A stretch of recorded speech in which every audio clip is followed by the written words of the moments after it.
брата или соседа обязана быть одета в полноценный хиджаб, не здороваться с ним за руку, не шутить, а также не здороваться первой. Она не обязана первой здороваться с ним и не обязана отвечать на его приветствие. Если она решит ответить, то должна делать это тихим голосом, потому что ответ на приветствие громким голосом может стать причиной искушения ею. Таким образом, двоюродный брат и сосед являются для женщины посторонними мужчинами, поэтому ей не разрешается оставаться наедине с ними, не разрешается показывать перед ними свои прелести и не разрешается обнажать какую-либо часть тела перед этими посторонними мужчинами. Ее обязанность – это быть полностью покрытой. И если ей нужно обратиться к соседу, она обращается к нему без нежности в голосе и без смягчения речи. Точно так же, если она захочет поговорить с двоюродным братом, то пусть говорит с ним без смягчения и без нежности в словах. Ей следует говорить только по потребности в этом. Ее общение с ним должно быть в меру. Он не может оставаться с ней наедине, и она не может оставаться с ним наедине. Это является обязанностью. Он для нее в положении постороннего мужчины, будь то сосед или двоюродный брат.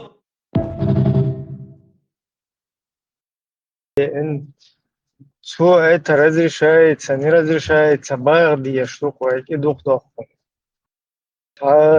هم تيشمي شو زكوت مشيت ساعة شجيزنا يا غيلك يا غلك يا أدمن يتهاهم هدو تخين واتكوتم بتو كوتم مالشي بتو رياجنا كروتش حقيقة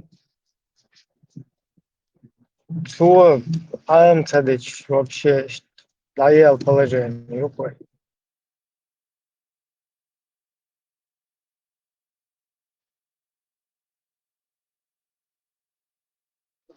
Hiç moliyelize, hiç moliyelize, husumdan mukhliz, mars foi mukhliz, tuns foi mukhliz, iz петушняи, петушинный. Шош харчин, короче, лел шо. Цер хацаэль, шо даял положение рукой. كما أرسلنا فيكم رسولا منكم يتلو عليكم آياتنا ويزكيكم ويعلمكم الكتاب والحكمة ويعلمكم ما لم تكونوا تعلمون. بارك الله فيك. الله دال بركتي والله. ما شاء الله ما شاء الله. ماذا؟ هو يردوس. والله قال دشتش ما تسكردسون. الحمد لله على نعمة الإسلام. الحمد لله الله انخستم بوي ويبصل بطلان.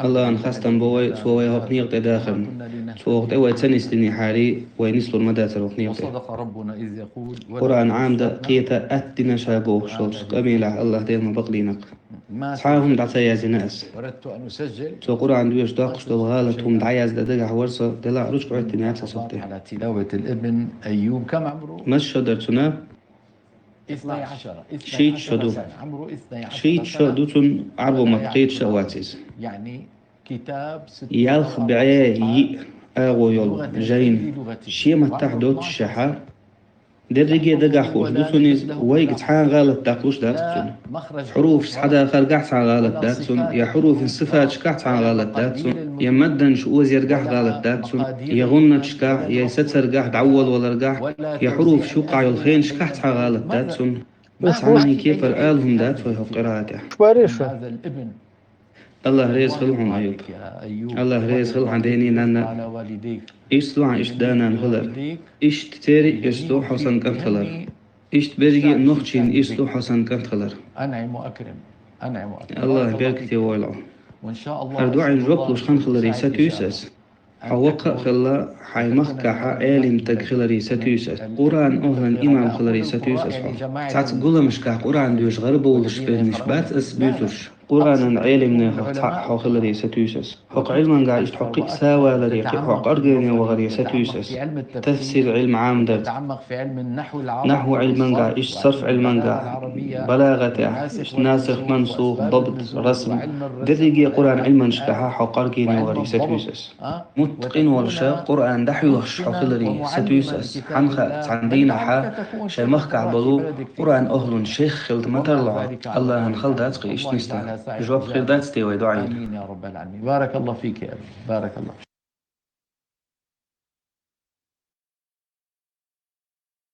Мотqiet Schwarzau уточнить твоючо Qur'an шаязмдали قزالي مصوم شاخوامن خديچو تقيش من ستواتيشيش Qur'an شر تقريت نالجي ما شاء الله بوش اشتادر سشادرك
أنا اشتشي ستاتشتيري دعيش لشن تبعش هذا ماما عجل صعامل بوشتي اشتنا يشتشي ستاتشتيري دواتشتيري полностью Qur'an нойт сверху поперек ал.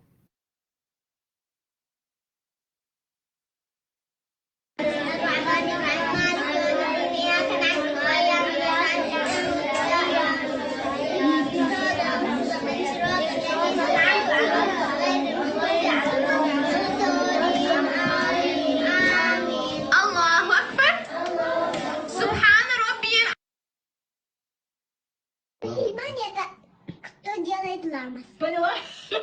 А мы ногти с тобой. Нет, мы мусульманки все. Ты делаешь ламас? Это тоже и папа. Да, и я делаю. Ну, мы ногти. Ногти и мусульмане, правильно, Мария? Нет. Мы чеченки. Это все не то. У вас что-то не то. У вас что-то не то, Мария. Мусульманки. Боже, какой ты умный у меня. Каждая самая любимая песня. Я не слушаю песню. Я не люблю песню. Я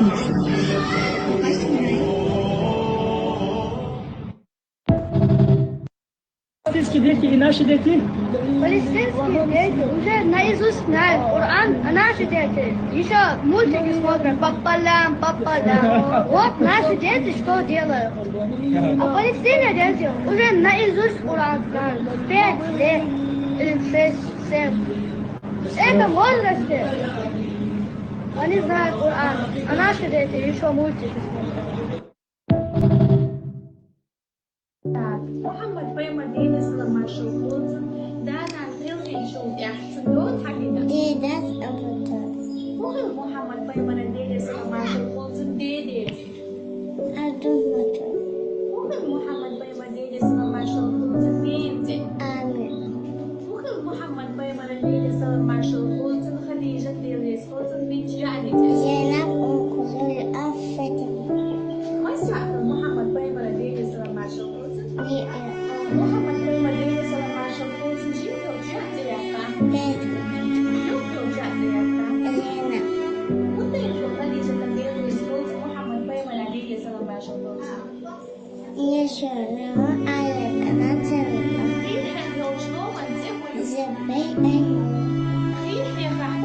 محمد طيب مدينة صلى الله عليه وسلم محمد طيب مدينة صلى الله عليه وسلم دحى الوحي دواسن شحيخا تيهويو استنى محمد طيب مدينة صلى الله عليه وسلم دحى بير وحيو محمد طيب مدينة صلى الله عليه وسلم دحى دواسن آية الوقت ديشا ذلك مسكوني تحضر تسأل الأكثر بير حل حاجة يعني الإسلام دي دراسة دراسة لوز أنت الأستاذ وجه حل حاجة يعني الإسلام دي دراسة دراسة ما استطعت شو أبوك شريك دراسة شيخ طيب مرض بس إن شاء الله فرجع شرع إيماني بيوكل بير الصغير صلى الله عليه وسلم سجاكنا بصوا دين أيضا ما شرع قيل محمد طيب مدينة صلى الله عليه وسلم كأسرة محمد طيب مدينة صلى الله عليه وسلم هو الملك يا شيخ سوري شاعر دراسة جبرائيل الملك وما شو ما شاء الله أخوه هو محمد طيب مدينة صلى الله عليه وسلم شادف حبيب ديسأل محمد طيب مدينة صلى الله عليه وسلم دير الأم سحقا تشكوش ملكي تهويو تفهم لك مثلا شين ميك في جاحين يا دير أسمى صلى الله عليه وسلم شاقي لك آدم جد أستي وهش يبتمت الأسئلة اقبل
Шелчат, они слухи.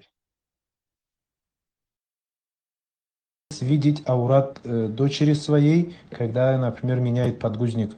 Если девочка еще очень маленькая и не достигла возраста развлечения, то есть ей 1 или 2 года, и у него есть нужда в том, чтобы видеть эти места, если, например, он удаляет, хочет помыть ее, то в этом нет проблем. А если она достигла возраста развлечения, то ему это не дозволено. Да благословит вас Аллах.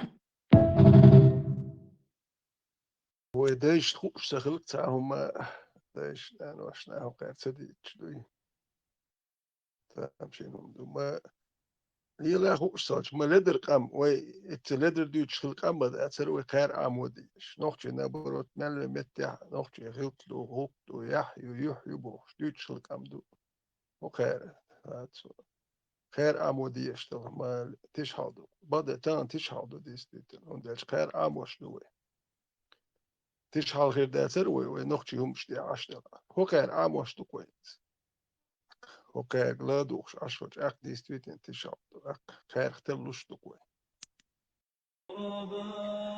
Шейх, так как мы сейчас сидим в вашей библиотеке, не могли бы вы вкратце рассказать о ней и о том, какие книги находятся в ней?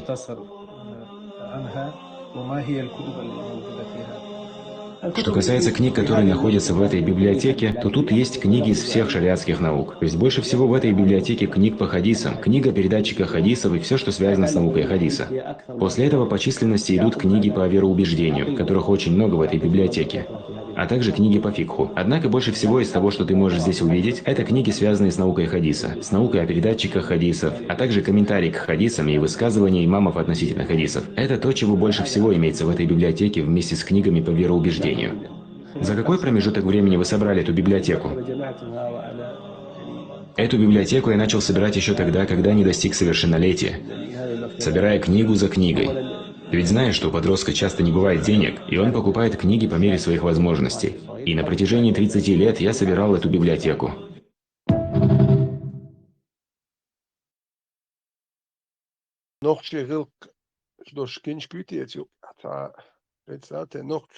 شيء عدد أنا وتصير حد يشتري وقو هردي وقو هري لربوش إيش أشر شو نوخشي خير دوي شون ما داتي تا نوخشي خلق دوش كنش ونداش نوخشي مش تليت ولا تنشيلش بيجر دات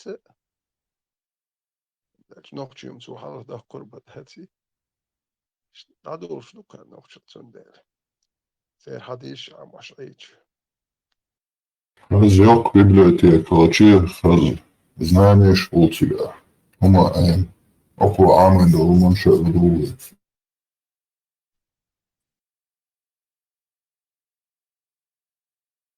Сообщают, что они были сотворены из шафрана. И это указывает на их прекрасное сотворение.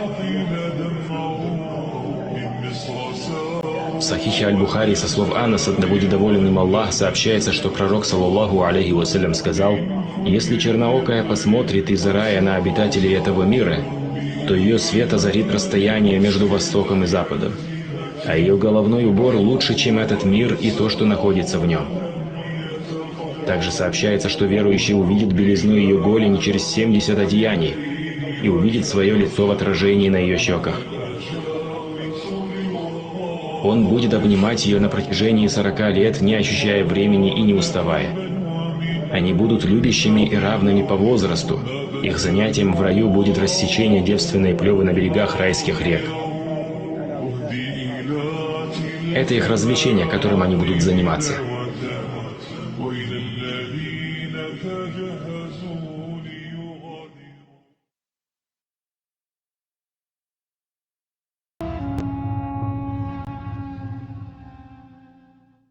Святой Иоанн Дамаскин, или Иоанн из Дамаска, родился в 675 году нашей эры. Это значит, что он жил в одно время с самыми первыми мусульманами. Пророк Мухаммед умер всего лишь лет за 40 до рождения святого Иоанна. И поэтому Иоанн Дамаскин был одним из первых, кто смог близко познакомиться с исламом и написать критический разбор того, что он видел. Святой Иоанн описал Мухаммеда как заведомо лжепророка. Более того, он назвал его предтечей Антихриста, который откровенно сфабриковал собственную ересь. И он говорит, что тот, втеревшись в доверие к людям, показным притворным благочестием, объявил, будто некая книга была ниспослана ему с небес.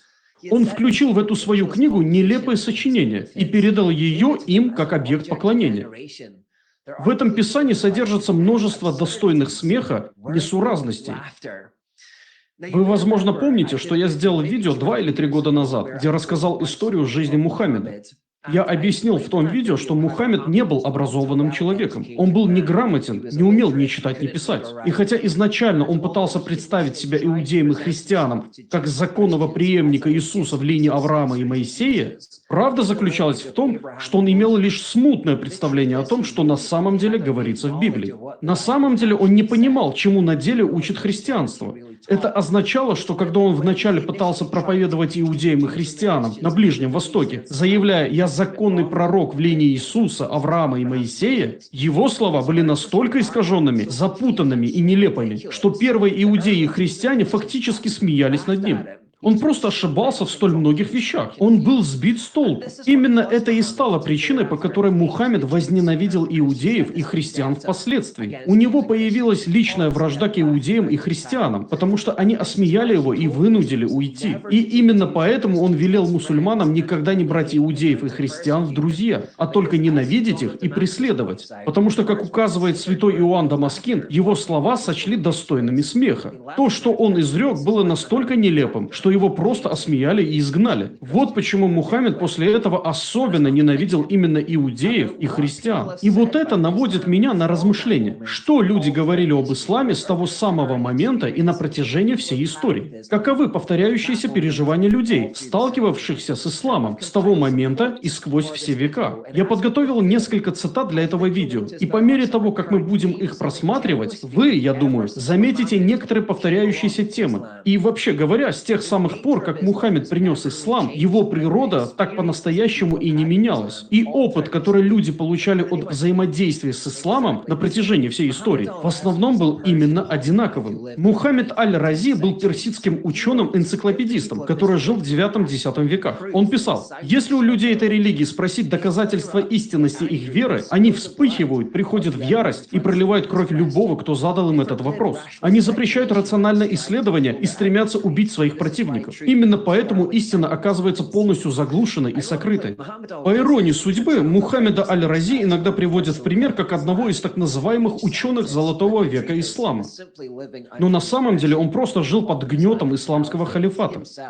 Он и сам не особо церемонился с исламом, что видно из этой цитаты. Аль-Мари был еще одним философом и поэтом 9-11 веков, которого мусульмане причисляют к так называемому Золотому веку. Но он тоже просто жил под гнетом халифата. Ведь он говорил: «Не считай слова пророка истинными, они все выдумки. Люди жили в благополучии, пока они не пришли и не испортили жизнь. Священные книги – это не более чем набор праздных сказок, какие мог бы и действительно создавал любой век». Амар Хайям был еще одним персидским ученым-энциклопедистом, которого мусульмане причисляют к своей так называемой «золотой эпохе». Однако он писал: «Коран. Что ж, попробуй меня испытать. Прелестная старинная книга, в отвратительное заблуждение одетая. Поверь, я тоже могу цитировать Коран. Неверующий знает свой Коран лучше всех. И неужели ты думаешь, что таким, как ты, одержимой, изголодавшейся фанатичной толпе, Бог открыл секрет, а мне в нем отказал? Что ж, какая разница, верь в это тоже». Маймонид был еврейским ученым-энциклопедистом XIII века, вынужденным жить под исламским правлением. И он сказал: «Бог опутал нас этим народом Исмаила, который относится к нам столь предвзято, узаконивая причинение нам вреда и ненависти. Ни один народ не возникал, причиняя больше вреда, чем они. И никто не сделал больше, чтобы унизить, опозорить и укрепить ненависть против нас». Фома Аквинский, богослов XIII века, хорошо знал ислам, и он писал: «Те, кто изначально уверовал в Мухаммеда, не были мудрыми мужами, сведущими в божественных и человеческих делах, но людьми, подобными зверям, обитавшим в пустынях, в полном невежестве относительно всего божественного учения. И именно при помощи множества таких людей и силы оружия он принудил других подчиниться своему закону». Византийский император Мануил II, живший в XIV-XV веках, на протяжении своей жизни взаимодействовал с мусульманскими правителями и воевал против них. Хорошо познакомившись с этой верой, он написал: «Покажите мне, что нового принес Мухаммед, и вы обнаружите лишь зло и бесчеловечность, такие как его повеление распространять мечом веру, которую он проповедовал». Блез Паскаль, математик и философ XVII века, видевший разницу между исламом и христианством, он сказал: Мухаммед утвердил свою религию, предавая смерти своих врагов. Иисус Христос повелел своим последователям полагать жизни своей. Французский писатель и философ Монтескье, живший в 17-18 веках, проявил любопытство к исламу и решил изучить его самостоятельно. Сделав это, он написал: «Это несчастье для человеческой природы, когда религия даруется завоевателям. Магометанская религия, которая говорит только мечом, до сих пор действует на людей с тем разрушительным духом, которым была основана». Вольтер, один из самых известных философов той эпохи, изучив ислам, он написал: «Коран учит страху, ненависти, презрению к другим, убийству как законному средству распространения и сохранения сатанинского учения. Он плохо отзывается о женщинах, он разделяет людей на классы, он призывает к крови, еще большей крови. И вот торговец верблюдами сеет смуту в своем племени. Хочет заставить своих соплеменников поверить, что беседовал с архангелом Гавриилом, хвастается, что был вознесен на небеса и получил там часть той неудобоваримой книги, которая на каждой странице оскорбляет здравый смысл. Чтобы добиться уважения к своему труду, он покрывает свою страну огнем и железом, душит отцов, уводит дочерей, предоставляет побежденным свободный выбор между смертью и своей верой. Все это, конечно, нечто такое, что никто не может оправдать, если только суеверие не подавило в нем всякий естественный свет разума. В XVII веке американский президент Томас Джефферсон был удивлен, когда американские корабли подверглись нападениям в Средиземном море у северного побережья Африки со стороны исламских сил. Но вскоре он узнал истинную природу ислама. Он писал: «Мы позволили себе навести справки относительно оснований их притязаний на ведение войны против народов, которые не причинили им никакого вреда, и заметили, что мы считаем все человечество друзьями, которые не сделали нам ничего дурного и не давали нам никакого повода. Другими словами, почему вы нападаете на нас? Мы совершенно новая нация. У нас нет с вами вражды. Почему вы нападаете на нас?» Посол Триполи ответил, что это основано на законах их пророка, что в их Коране написано: «Все народы, которые не признали его власть, являются грешниками, что это их право и долг вести войну против них, где бы они ни находились, и обращать в рабство всех, кого они смогут захватить в плен, и что каждый мусульманин, убитый в бою, непременно попадет в рай». Алексис де Токвиль, социолог и дипломат XIX века, сказал: «Насильственные тенденции Корана настолько бросаются в глаза, что я не понимаю, как любой человек с здравым смыслом может их не заметить». Сэр Уильям Мюир, исследователь ислама того же периода, пришел к выводу: меч Мухаммеда и Коран – это самые губительные враги цивилизации, свободы и истины, которые когда-либо знал мир. Марк Твейн писал: «Вот простое правило, которое легко запомнить. Когда я, вдумчивый и неблагословенный пресвитерианец, изучаю Коран, я понимаю без тени сомнения: каждый магометянин безумен. Не во всем, но в религиозных вопросах». Артур Шопенгауэр писал: «Возьмите Коран. Этой жалкой книги хватило, чтобы положить начало мировой религии. Мы находим в ней самую печальную и убогую форму теизма. При переводе многое может быть утрачено, но мне не удалось отыскать в ней ни одной ценной мысли». Уинстон Черчилль, известный британский военный лидер и политик XX века, близко познакомился с исламом и сказал: «Как ужасны проклятия, которые мусульманство налагает на своих адептов. Помимо фанатичного безумия, которое столь же опасно в человеке, как и бешенство у собаки, существует эта ужасающая фаталистская апатия. Последствия видны во многих странах. Неблагоразумные привычки, отсталая система земледелия, вялые методы торговли и незащищенность собственности существуют везде, где последователи пророка правят или живут. Деградирующий чувственный подход лишает эту жизнь ее изящества и утонченности, а следующую ее достоинства и святости. Тот факт, что по мусульманскому закону каждая женщина должна принадлежать какому-либо мужчине в качестве его абсолютной собственности, будь то как дитя, жена или наложница, отдаляет окончательно исчезновение рабства до тех пор, пока вера ислама не перестанет быть великой силой среди людей. Отдельные мусульмане могут проявлять великолепные качества, но влияние религии парализует социальное развитие тех, кто следует ей. В мире не существует более мощной ретроградной силы. Вовсе не будучи умирающим, мусульманство является воинственной и прозелитической верой. Оно уже распространилось по всей Центральной Африке, пробуждая на каждом шагу бесстрашных воинов. И если бы не то, что христианство укрыто в сильных руках науки, против которой оно тщетно боролось, цивилизация современной Европы могла бы пасть, как пала цивилизация Древнего Рима. Я не согласен с его идеями о том, что защищало Европу в прошлом, но не буду здесь в это углубляться. Али Аль-Варди, иракский интеллектуал 20 века, отметил, что даже многие мусульмане не хотят жить с последствиями ислама. Он сказал: если бы у арабов был выбор между двумя государствами, светским и религиозным, они проголосовали бы за религиозное и бежали в светское. Турецкий ученый и бывший исламский священнослужитель Туран Дурсун сказал: так много людей не могут нормально прожить свое детство из-за Мухаммеда. Так много людей страдает от принесенных им бедствий. Так много людей считает правильное неправильным, а неправильное правильным, потому что верит, что существующий мрак – это его выбор. Человеческие чувства и творения не смогли развиться во многих отношениях из-за него. Если Бог и есть, то он не Бог Мухаммеда. Дурсун был позднее убит за такую критику Мухаммеда и Корана. Иранский диссидент Фаридун Фаррухзад, кажется, я правильно произнес, сказал: одним из величайших чудес Корана является то, что миллионы мусульман не читали его и не понимают, но все верят в истинность его содержания с величайшей убежденностью. Он также был позднее убит в Германии за подобные слова. Иранский писатель и интеллектуал Ахмад Касрави писал: «Ислам – это извращение, корни которого лежат не в этике или богословских вопросах, а в грязной борьбе за династическую власть». И Пин Фортейн сказал: «Я считаю ислам отсталой культурой. Я много путешествовал по миру, и везде, где правит ислам, это просто ужасно».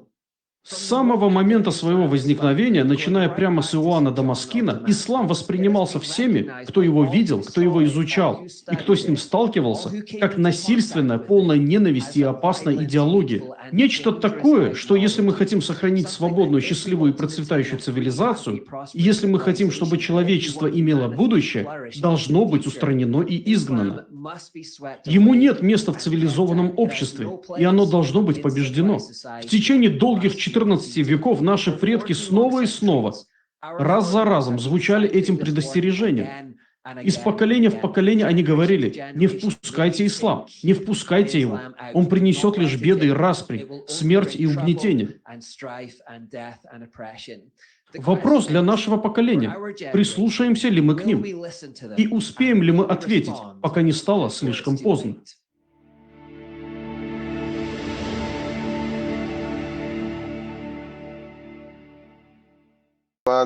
уже again масса нарков со всех, короче, уголков Лубянской жамаат, что ядерная бомба, то чат дае идти, Аллах мостик.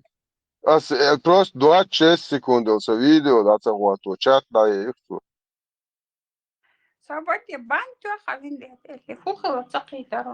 Да, сон бан Аллах ихбан, тулуша даже Аллах вашват, асо растяж, كتير أخوات إن شاء الله أخوه.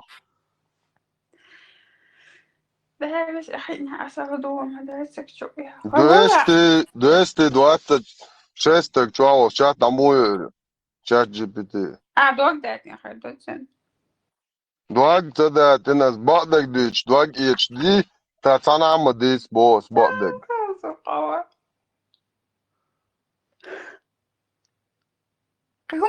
الوقو صوت قاعد بعدك درزن ده كان ديس دوشن صلي وبشي هما ديتا تديش عطر ولي دوسون صخا اسم تبوخ هما بوش عطر ولي دوخ ده وعدوك هتعيش بيتحقق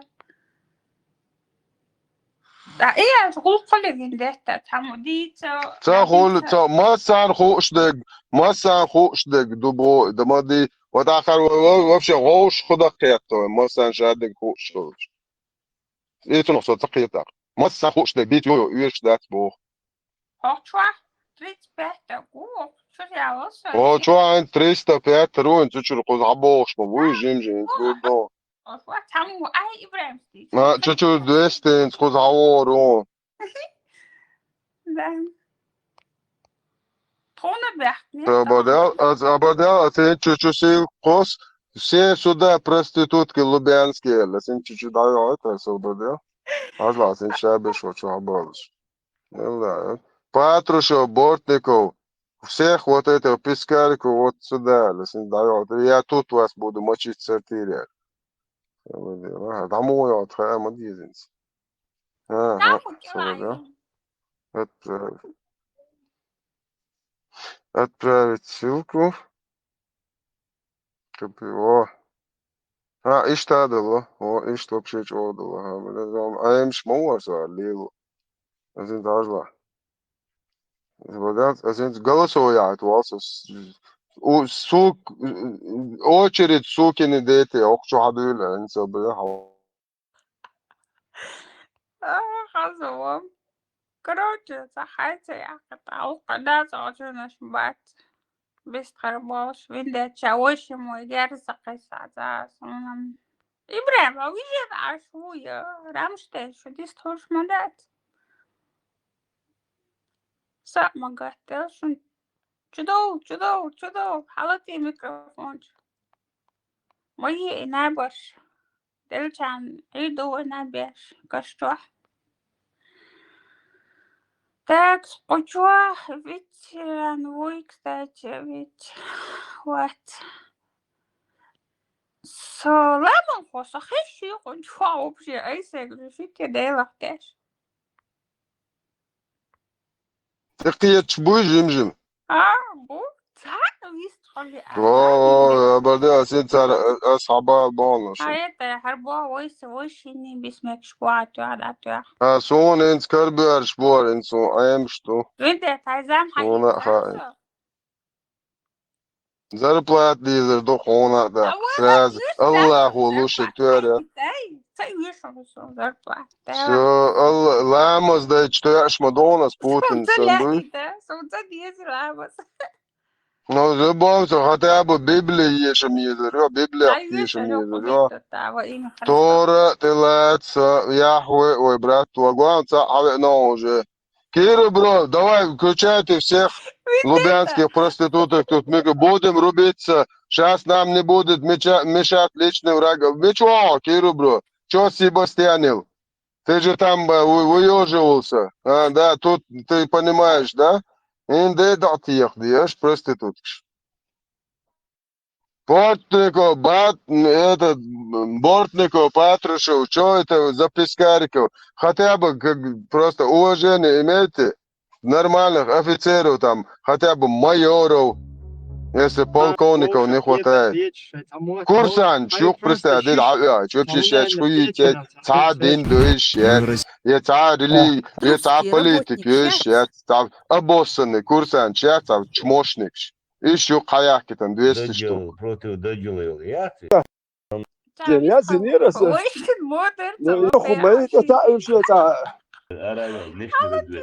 Allah тебе массер микровон. Пять, да полный массер микровон. Муджаич, Лубянский муджаич, боршон 200 штук. Просто представь, где, что, короче, Россия, Сават критики аж исламом Бог. Уж братский, уж это Бог шбу, вот Сават асу Бог, Сау Бог, Россия. Ислам критики баойлш, ислам мосхолята баойлш, Сау. Сунга эмилу. Аль-Путини вайхуйлоук. Это Астах Брюсселя, дахуаты, тенхала это садешдашен, Бог барох, полный мочить дешвара ислам, сортири. Но почему-то на чеченской земле, где никогда не было ислама, там он мочит ислам. Когда в Татарстане, в России есть мечети. Это, где у нас вообще мечети нет, когда Россия пришла мочить ислам, у нас там, террористов. Там их нету. Это мабахтиш. Хабален, что у обояхкан будешь сиги. Бу идеологии завозили тоннами, переводя вот это дерьмо фашистское.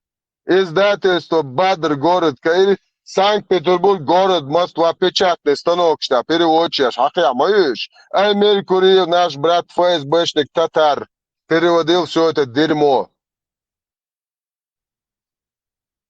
Путин, единственный, кто может вообще Аллаха за шкирку взять и сказать: Аллах, если ты вообще вот, если ты встрянешь за чеченца, я тебя буду мочиться, ты понял меня? И да, я все тебе... Просто дай моим рабам там раком стать мечеть. Мечеть не проблема. А ты хоть и дабошер буа Аллах, хитари. Йо, Брюссели выйди. Эс Аллах, дабэше, ну царь шудой эрду бог, мубадицу, и дагайт аллерес. Хочу энжел Лубянский, энжел контор, хакача табунами, короче, вот эти курсантов. Ну, извините, тут нормально, квалифицированных специалистов, как Путин говорил, что там отрежет, что больше ничего не вырежет. Абдул-Билlah, Халла тоже муджач, Лубянский муджач, буя, ошел бак. مودر واس بشاواتي بيشاو لا إبراهيم مش هو شامو تعري قطر ديس دوت تند فوق خلاص ما ازقي بون لا تقدر بيسا ما يتقوش نت ده ده تعري قادنا ياهم شعواق مرضوش مساك وقولوا لي ياهم شيء в смысле даства ناين قاب والحوالي تصوال ما رقاب سو ماكش مدات الله عندي عدل وسو تعري قادين وبشي ياهم سيوشعين ما لناش دوش يا سؤال تاعي شوار تاعهم مش مغولي ما لناش غوبوغي وين هو دا مالا يزبو يزيتشسكي إذا بوش بوصل يا هم شو اللي هو فكيش لا ما نزوجني جواز سون تاكي سون بوتش بواتن دوق أربين سوفيجن والشوية مكش دوخان خطابة قريعهم يعتمجس كان تجيم زيد أساتمي ده عمك حاولتي حاولتي حاولتي Шара подписчик, шара хисан тахич, бухса уже. Сай уже Лубянский личный жамаат, я говорю, у меня тоже будет уже в Лубянке брат. В любом случае, я смогу, тот, кто пришел завербовать меня в ФСБ, завербовать в ислам, как Тумсу. У меня свой отдел будет, который там будет доносить информацию из Лубянки. Гурдушин. Чувствую, что ты поднимешься. Томсол üyes ват, содер ват, Томсол üyes. Томсоса, че директор ват, просто начальник связи полностью по Чеченской Республике. Весь фильтрация, переводы, терроризм, экстремизм, волнадинг, шайл, разговор, переводчаш, фильтроватеш. И за зам директор электросвязи вы, и за вырбоватого вартан Томсо болгуен мискши зарплаты да. Томсо, что ФСБ села. Томсо, сатун насият дина, дин дуйтун хазалгайтен. Бусолбинах, представьте, обычный русский парень из ФСБ ГРУ России, вы, директор. Цунох бусолбавин, вай митчен муаттуах. Бусолбнахан, язык хатуах, отсигатта гукой Лубянка. Не шаю ФСБ, внедрите, через никях. Да. Юда, Бортников или Патрушев, Милуца, он, короче, временный брат кинул, мотхадунок, просто пока Милуца, он, цикелили нени шаю ФСБ. Сунат تعمل штукой. Ну, Дудер, сам медуч, что Патрушев, вельчул тебя Бортников, дайла мекшду, личаться луч. Сега луч рюал. Ок хемаде, ока экономию.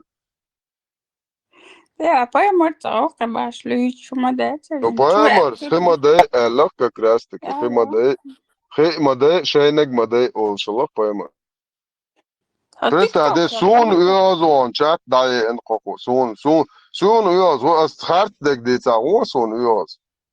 Асхарт дег дица, доцег дица, так, сун уяз. Бак дег дич, уяз. Ой, брос, соборди, дахуати, что хама, ще куати бопи. Короче, что немцы могут быть, а Германия будет это. Просто довольно немецкий акцент. Я торч, типа сейчас Германия, тут очень много мусульман больше. Это тут нам жить не дают больше. Русский, просто тут что хадах, лубянский. Was bo ich habe schon Putins halach kan mo buish kus bo jo ja to tom de chat Putins bu Germany do chish ye de do buso khul bosh ya bazna shi Allah это да geht انت عارف вообще чома ери хвату ешь на вас сука Сталин не хватает але я ерестен да это давай, он бы вас всех, сука, расстрелял, как врагов народа. Дик мои, да я ли, эфир. И дата вот тоже, да я их твой. Жилет, это реклама, очень есть.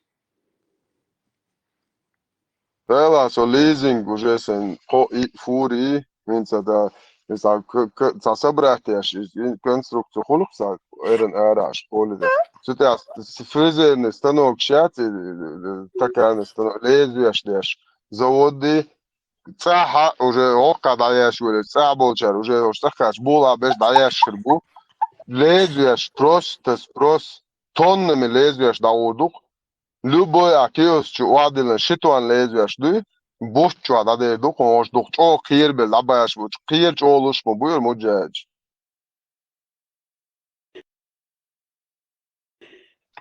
English that, şişneş ki gadeş. Do küzgüneş, maşiyete küzgüneş ki gwaş.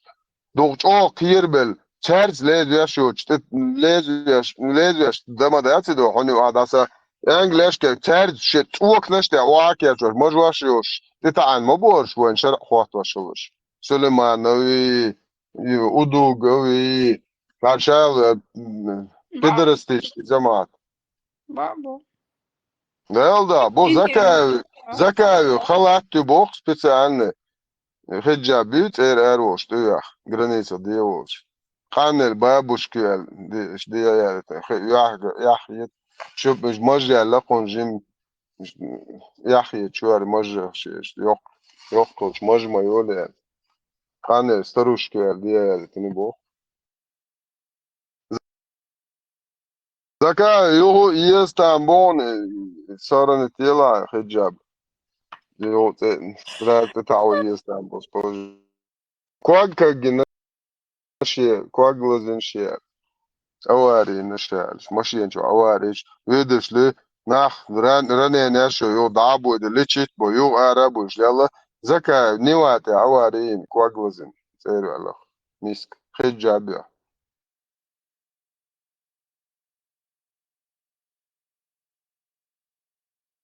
عاش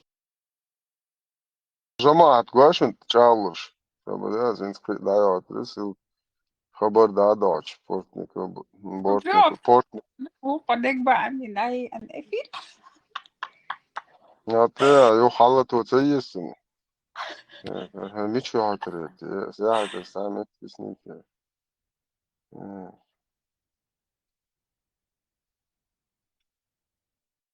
What's this? Lambda designs بدأ انت الشيت عن ايه وقتن ويفضل بوفتون ساعته يعني سواعد يعني إبراهيم يجمع معكم تعري خاطرها ماش دي وروش يا بو شو اللي بيها говорите потише. О, видишь, Насрал на Будда. дагестанский мусульманин Насрал пришел. кучу говна на Будда. Бисмилля, гамар джоба, ахи, там, брат, шматкову. Как там, Лубянка, что, обмельчала совсем? Путин национальный герой Чечни. Путин, иншаллах, герой умы, герой мусульман.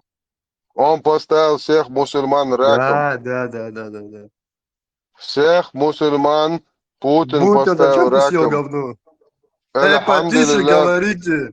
Альхамдулилля, Тише Путин говорите, я ничего поставил не всех. слышу. Путин просто Аллаха за Срал. шкирку взял. Путин за шкирку взял и сказал Аллаху, слушай сюда. Если встрянешь вопрос между национальным интересом чеченцев и мной. Я тебя Путин нахрен насрал на побрил. Буту. Путин красавчик, Путин побрил Аллаха. Взял за шары, Будто поставил раком. поцеловал в задницу. Путин поставил раком даже Аллаха. Я тебе честное слово даю.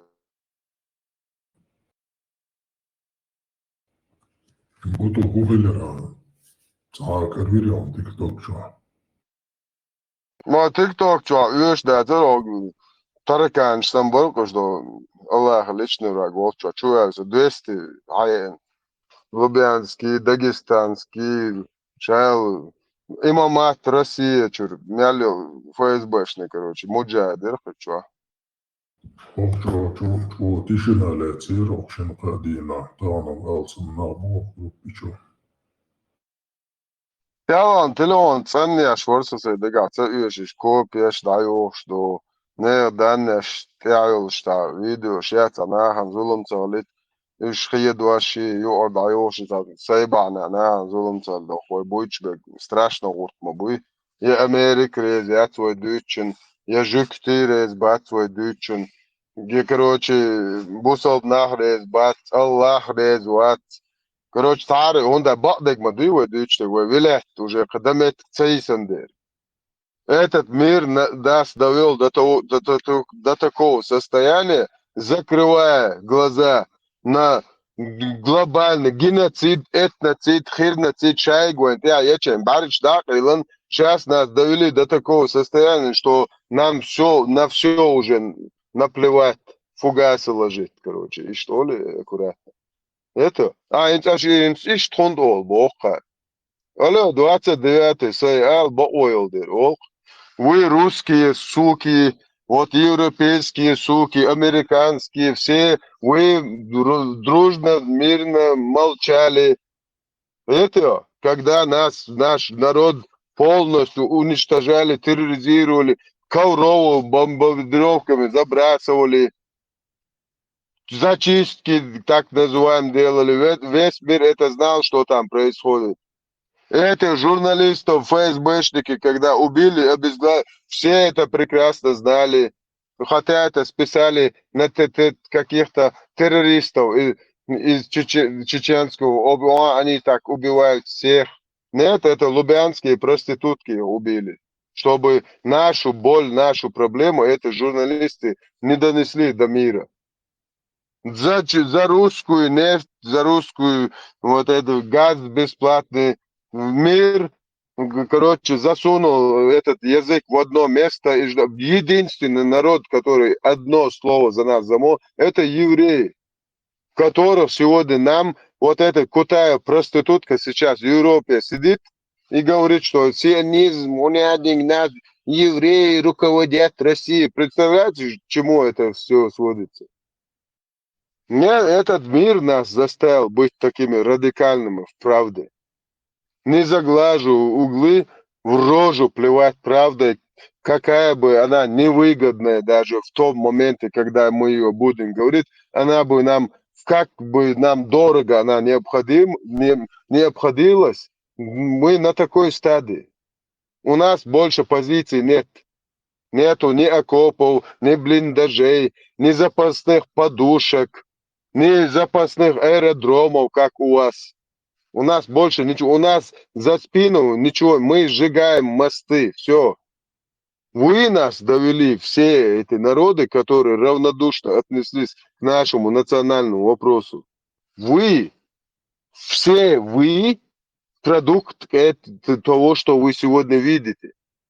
И Аллаха мы посылаем нахрен, я лично посылаю Аллаха нахрен. Это босса всех боссов.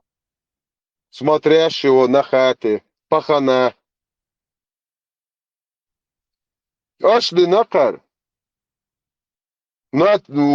Тут вопрос не о моей семье, не о моем роду, не о моих родственниках. Тут вопрос целый, национальный вопрос. Тут целая нация на грани вымирания, как динозавров. На краю пропасти.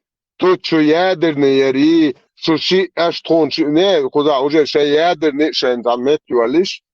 Вообще весь вот, что ядерных, что за политиках, что миллиардшах, что вообще, что культуршах, что Аллахшах, Кришнах, Яхвешах, Аисашах, Буддашах, это вещь, что инц. Сабао юктаны, потому что вы не стали напрягать даже свои булки, халгат, что худидаты. Да, такие пшиты наш, но там украинцам через не хочу дешма, даю кари, гушдачуны.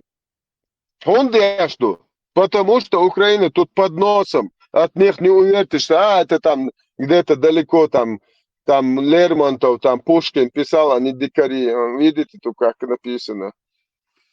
И дикие ущелья тех племена, он не один бог, что это аллета. Писани нет, русский, фашистский, писани не видишь, что дикие, цугенди, не мобаришь бог. Ход, Бжаванна, Батисты, Баэты, Вайт Махи, нашун в Европе, спецагенции. Цугендин, хошмад, цахошбар европейский, радуечный, цугендин, хуаляду. Да хорошо, давай, переселите наш народ оттуда, дайте нам какое-то временное, как евреям, какой-то островок, ебитесь с этим исламом. Абаде закрыл Храбарецку, гребаная сука ФСБшная, закрыл нахрен свою вонючую дагестанскую помойку нахрен. Я сейчас докончу, потом будешь обсираться тут. Я говорю, переселите, закрой свою сучью ФСБшную пасть. Я закончу, потом будешь обсираться нахрен. Закрыл нахрен пасть. Переселите наш народ, как и еврейский народ, на какой... Закрыл нахрен свою пасть нахрен.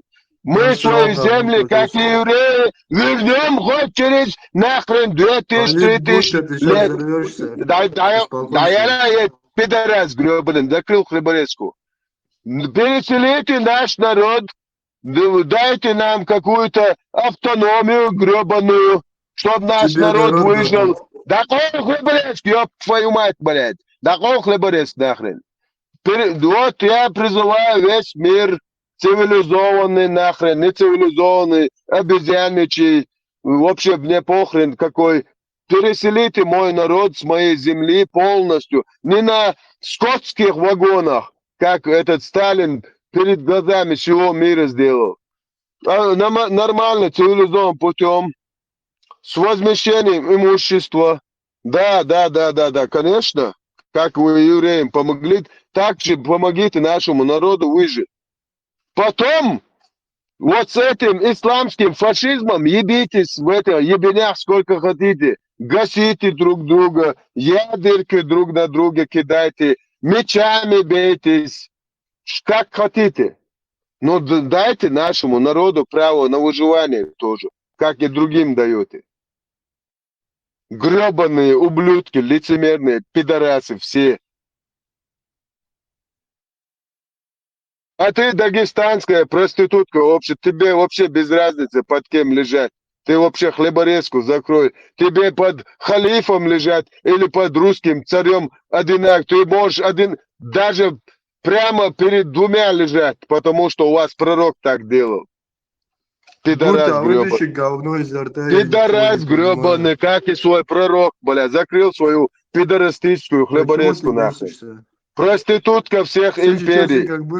Проститутка всех империй. Любая империя, которая приходит, вы сразу вазелином свое очко мажете и подкладываете. Вы своих 300 девственниц отдавали Усманскому халифату. Теперь ваш угор, вот самый мощный чувак, Хабиб, идет и свое очко лежит вазелином и под Путиным подкладывает. Вы вообще проститутки конченые. Ты вообще заткнись, бля. С вами мы вообще, короче, в любое время, хоть 3 часа ночи разберемся. Это не проблема. Пидорасы гребаные. С кем с вами ты говоришь? Дагестанские проститутки, не помнящие родства, ихваны. Подожди. Вот я дагестанец, тебе дагестанцы что сделали? Ты дагестанская проститутка, да? У тебя нация есть вообще проститутка? У тебя нация есть вообще? Ты знаешь, что такое нация, народ? Закрыл ты вообще конченый, опущенный. Подожди, Албания, подожди. хватит, У тебя нация есть? Да, лезгины. Тогда какого хрена ты говоришь, что ты дагестанец? Нет, ты сейчас говоришь дагестанская проститутка. Что для тебя это значит? Это как Дагестанские это понять? проститутки, я говорю, это завезенные вот эти проститутки арабские, все Вот я дагестанские против народы, арабов. Я которые... против арабов. Чего ты против? Чего Вот ты против? против шариатов и так далее. Ты говоришь, за всех дагестанцев говоришь ты. А что, дагестанцы это народ, что ли? Нет, ты говоришь, дагестанцы, ты Мы имеешь в виду называем Сюли, Яхкель Сюли, которые нам вот эту всю религию постоянно пихают. У вас в Махачкале в центре 2 гей-клуба, а нам шариат строите. У Не, себя слышишь, постройте дома я шариат. против шариата, слышишь? Я против этого всего. Как ты, Но ты в России живешь? Ну а что мне еще делать? Да, в России живу. А Путин знает, что ты против шариата вообще? А как он знать будет это? Как он должен знать? Вот Подожди, как так это ты выйдешь? это другой Выйти, разговор. не стройте нам мечети, а постройте нам заводы. Табличкой нужно выйти. Ты когда говоришь дагестанский проститутка, ты всех имеешь в виду, все нации, всех людей как будто бы. Я всех имею в виду, которые не помнящие родства. Все, это Не хорошо. Я помнящие, думал, кто ты твои против предки. дагестанцев. Я думал, ты против вообще Кто дагестанских такие народов. дагестанцы? Объясни мне. Дагестанские народы, я тебе сказал. Кто они? Лезгины, аварцы, даргинцы и так далее. А, лезгины это дагестанский народ, да? Нет, не ну по-исторически нет, так называем, да, на русском, по-русскому так говорим. Подожди. То есть Мы лемки, мы алпаны. лезгинов не сказать, если лезгины не сказать дагестанские, они уже лезгинами не становятся, да? Я знаю, я сам так сейчас в звонке тебе говорю дагестанец. Я до этого дагестанец никогда не говорю, я всегда лезгин говорю. Алпаны, леки и так далее. Но ты когда А почему дагестанский ты за говоришь, другие народы должен отвечать? Я за свой отвечаю, вот мне показалось, ты вот вообще... Вот тогда дагестанский. скажи на позицию лезгинов, стой и все. Всё, вот Какого лезгинов, хрена вот про тебе лезгинов отвечать за говорю. другие народы? Всё, надо Ты другие народы слышал тут плевать на них. когда-нибудь, чтобы я отстаивал интересы других народов? Ты когда-нибудь слышал? Не видел. Вот, стой Всё на тогда. позицию своего народа, и Всё, тебя я про будут свой народ уважать. говорю. Все, у меня к тебе претензий тогда нет. Всё, тогда у меня тоже нету. Мягко, микрофон, что ала молотилась, кыгаен, отвитложи, да, будет стоял хуйтрен, Аллах, на. Модератор, что именно? Аллилуйя. Не совалар, хочу модератор. Вообще, вариант, вообще, чахну. Муджахид, ничего это, сильно. Спросить, лезгины поддерживают шариат в целом в большинстве своем или нет? Меня слышно? Вот у лезгина хочу спросить, как лезгины в целом к шариату, к России как относятся? Они считают, что они являются народом Российской Федерации? Нет, мы относимся к этому. Ну, я не могу про всех говорить, да, вот про себя, там, про знакомых, которые есть, семья и так далее. Мы хотим отсоединиться от этого всего. У нас исторические земли и в Азербайджане есть у нас, и в России есть у нас. Я знаю, что многие хотят свою какую-то независимость, хотя бы какую-то получить. Там, какую-то, даже республику, понятно, это не лучший вариант. Республика тоже зависит и от России и так далее, но хотя бы такую. Но у нас пока что нет возможности таких. Как у нации не получается у нас. А так, чтобы лезгин про шариат говорил, я таких не видел в жизни. Вы пробовали вообще хоть раз что-нибудь сделать? Чтобы Ну, выйти из пробовали. этой- У нас Садвал был, организация такая, ее террористической признавали в Азербайджане. Есть какие-то организации, ФЛНК и так далее, но, увы, это слабо, пока не работает, и в ближайшем будущем вряд ли это как-то поможет нам. Но так, чтобы за шариат и так далее, я в жизни не встречал. Конечно, в интернете видел, но так в жизни, чтобы я слышал это от кого-то, никогда не было. А двоюродные сестры, жениться, вот это есть у вас или нет? Нету. Так, да, с одного села, там, это понятно, это у всех кавказских народов. Вот с одного села, там, муж, жена и так далее. А только так. У меня семья тоже не самая такая, ну, не самая религиозная, в том плане, что никто мне с детства не пропагандировал и так далее. Никто не внушал мне это. Так сказать, свободу дали мне, вот я в 19 лет сейчас как-то для себя ищу путь, и пытаюсь определиться. Вот когда мы говорим что-то негативное вот про дагестанское, ты должен понимать, что со стороны Дагестана к нам пытаются впихнуть и религию, и помимо этого еще там земли немного отжали, тоже понимаешь, да? Ну, Советские же. ты вот конкретно про кого имеешь в виду? Дагестан. Вот мы говорим про Дагестан, про вот республику Дагестан. Так.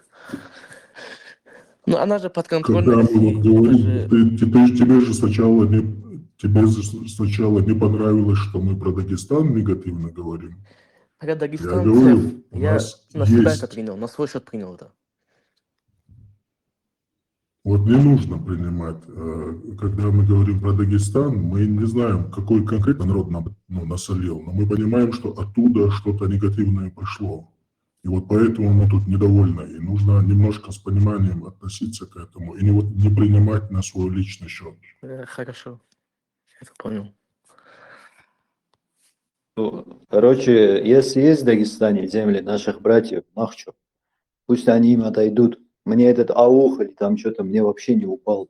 Мне там никакого интереса нету. Если это их, пусть это их будет. Я это как лезгин говорю. Но это не от вас зависит.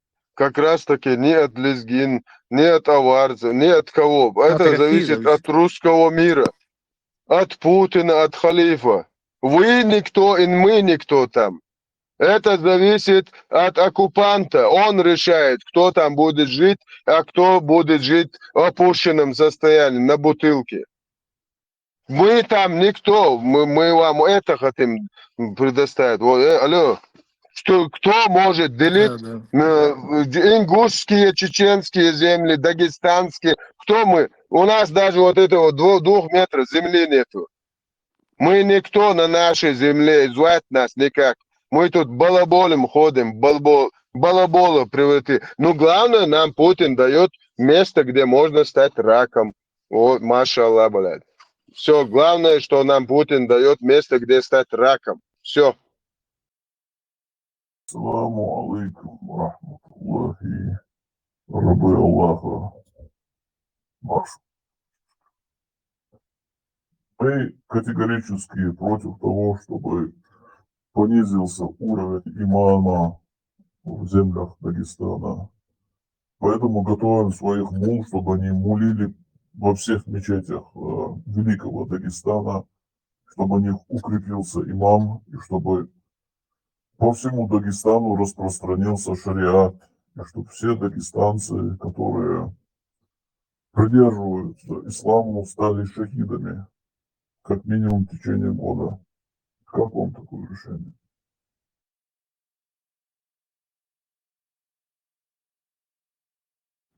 Кстати, там же по Дербенте, кажется, или я не помню, где конкретно вот похоронены сахабы, то ли не асхабы, а те, которые после них были.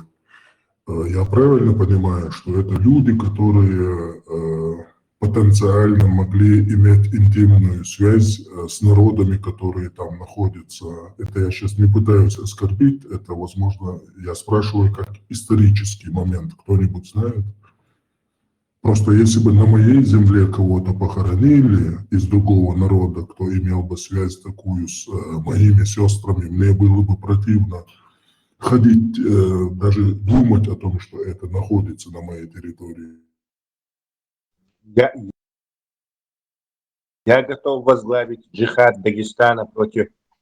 Тесла, назначь меня этим министром обороны. Моей правой рукой. Мы объявим от имени Дагестана Израилю, Англии, США, ну и, конечно, остальным кафирам, кроме русских, конечно. Я тебе даю слово, что ни один муджахид, который в руках может держать хотя бы булку хлеба я дома не оставлю. Я всех выволочу на улицу и отправлю на джихад. Даю тебе честное слово. Клянусь Аллахом и троном Аллаха, под которую я фугас сложил. Я тебя сделаю самым лучшим наибом. Мы всех Альхамдулилля. сделаем наибом. Ты будешь самый главный наиб всех остальных дагестанских наибов. Я от реки Сулак до Дербента ни одного муджахида дома не оставлю. Пора возвращать долги, Баха. Да. Что-то у нас постоянно десятками, сотни тысяч муджахидов гибнут, а в Дагестане 2-3 человека. И то за несколько лет только. 99% муллов, которые нам шариат тирают, вот эти дагестанцы, ну, видишь ли, и когда этот пришел первый раз, тут у нас приходил из Дагестана гость, который чеченский знает, этот Муахид Двори Мелоди. Я его сразу говорю, одного чеченца покажи, который в Дагестан пришел, в одном очень самом маленьком отдаленном селке хуторе, который чеченец пришел к вам и рассказывает про ислам. Одного. А я тебе покажу все, даже муфти Дагестане покажу тебе. Вот Султан Мирзаев, например, который у нас сейчас, да, есть видео, доказательства, где он сам признается. Подожди. Учти, что как имам, секретный имам, я буду руководить джихадом из Турции. Да, правильно. Сдалека виднее. Аллах сказал мне во сне, мне явился пророк и сказал, что я должен руководить джихадом из Турции. Но когда ты из-под Ататюрка смотришь, который насрал на ислам, вообще виднее, прямо виднее будешь, самый виднячий. Тема обсуждения вообще. Никакой темы нету. Это был свободный полет фантазии. Вот. Это был свободный полет фантазии. Ламанхо Машуала. Видео новое, Дональд Трамп. Да, обязательно посмотрю. Этот гость хочет узнать, какую тему мы тут хотим обсудить. Нам надо бы продвинуть тему про то, как распространить шариат в великих землях Дагестана. Я за то, чтобы подняли этот вопрос. И тишина. Никто не хочет возглавить шариат и джихад на Я уже забил место. Есть только это более низшие посты, короче. Высшие я все забил, я буду из Турции руководить. А тут со своими представители Дагестана.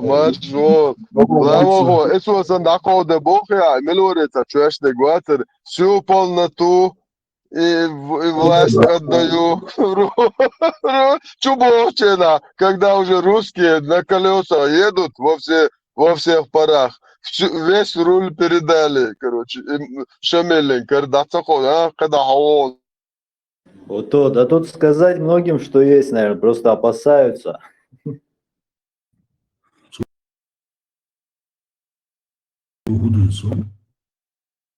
Не, у меня аят есть, 33 сура, 37 аят, в котором Аллах говорит, какого хрена ты боялся этих лицемеров, опасался их. Когда нужно опасаться и бояться меня. Аллах 29, заклею хабареску, я аят привожу.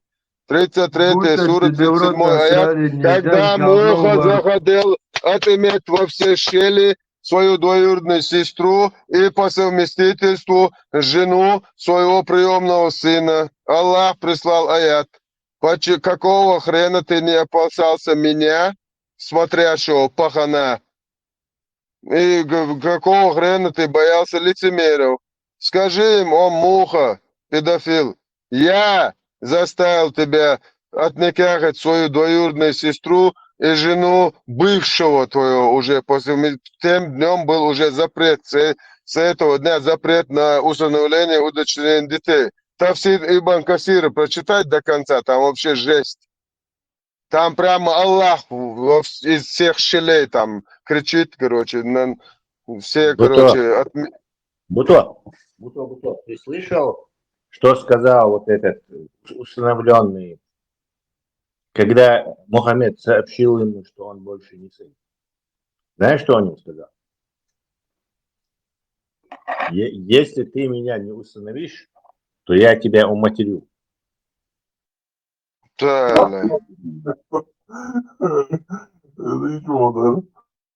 Мать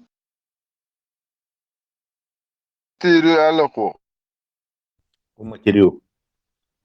Это шутка, это шутка. Подожди. Не, асам шутка хайла сон паймар сон девош вахваш халима хай шури мичариуш шалам да сон шури вахваш шалах сон девош Аллаху шуриус шалах сон сон идак де не дела паймар вахва я шалати. Я понял, с тобой нельзя шутить. Да, я все шутки серьезно воспринимаю. Тут пропускаем очень важные события. У нас есть один представитель из Дагестана, который, по всей видимости, как он так упорно поднимает руку, хочет стать предводителем шариата и последующим джихада на землях Дагестана. Может ему дать слово? По совместительству адвокат Армину Хашем, по совместительству адвокат террориста Маликова Ушунар из Бельгии, террорист, который призывает не то, что нас убивать, а наших родных насиловать. Он адвокат Ушунар. Халид, да, я назначу его наибом и первым пошлю в атаку из Турции. Наибнут его Волотуну. Он будет самым главным наибом. Самым главным наибнутым на Дагестане, да? Да. Все будут наибами, и все будут друг друга назначать наибами. Все наибнутые с Дагестана. Прекратить делать из чеченцам наиб и делать из них торпеды. Пора делать торпеды и исламский джихад устраивать в Дагестане.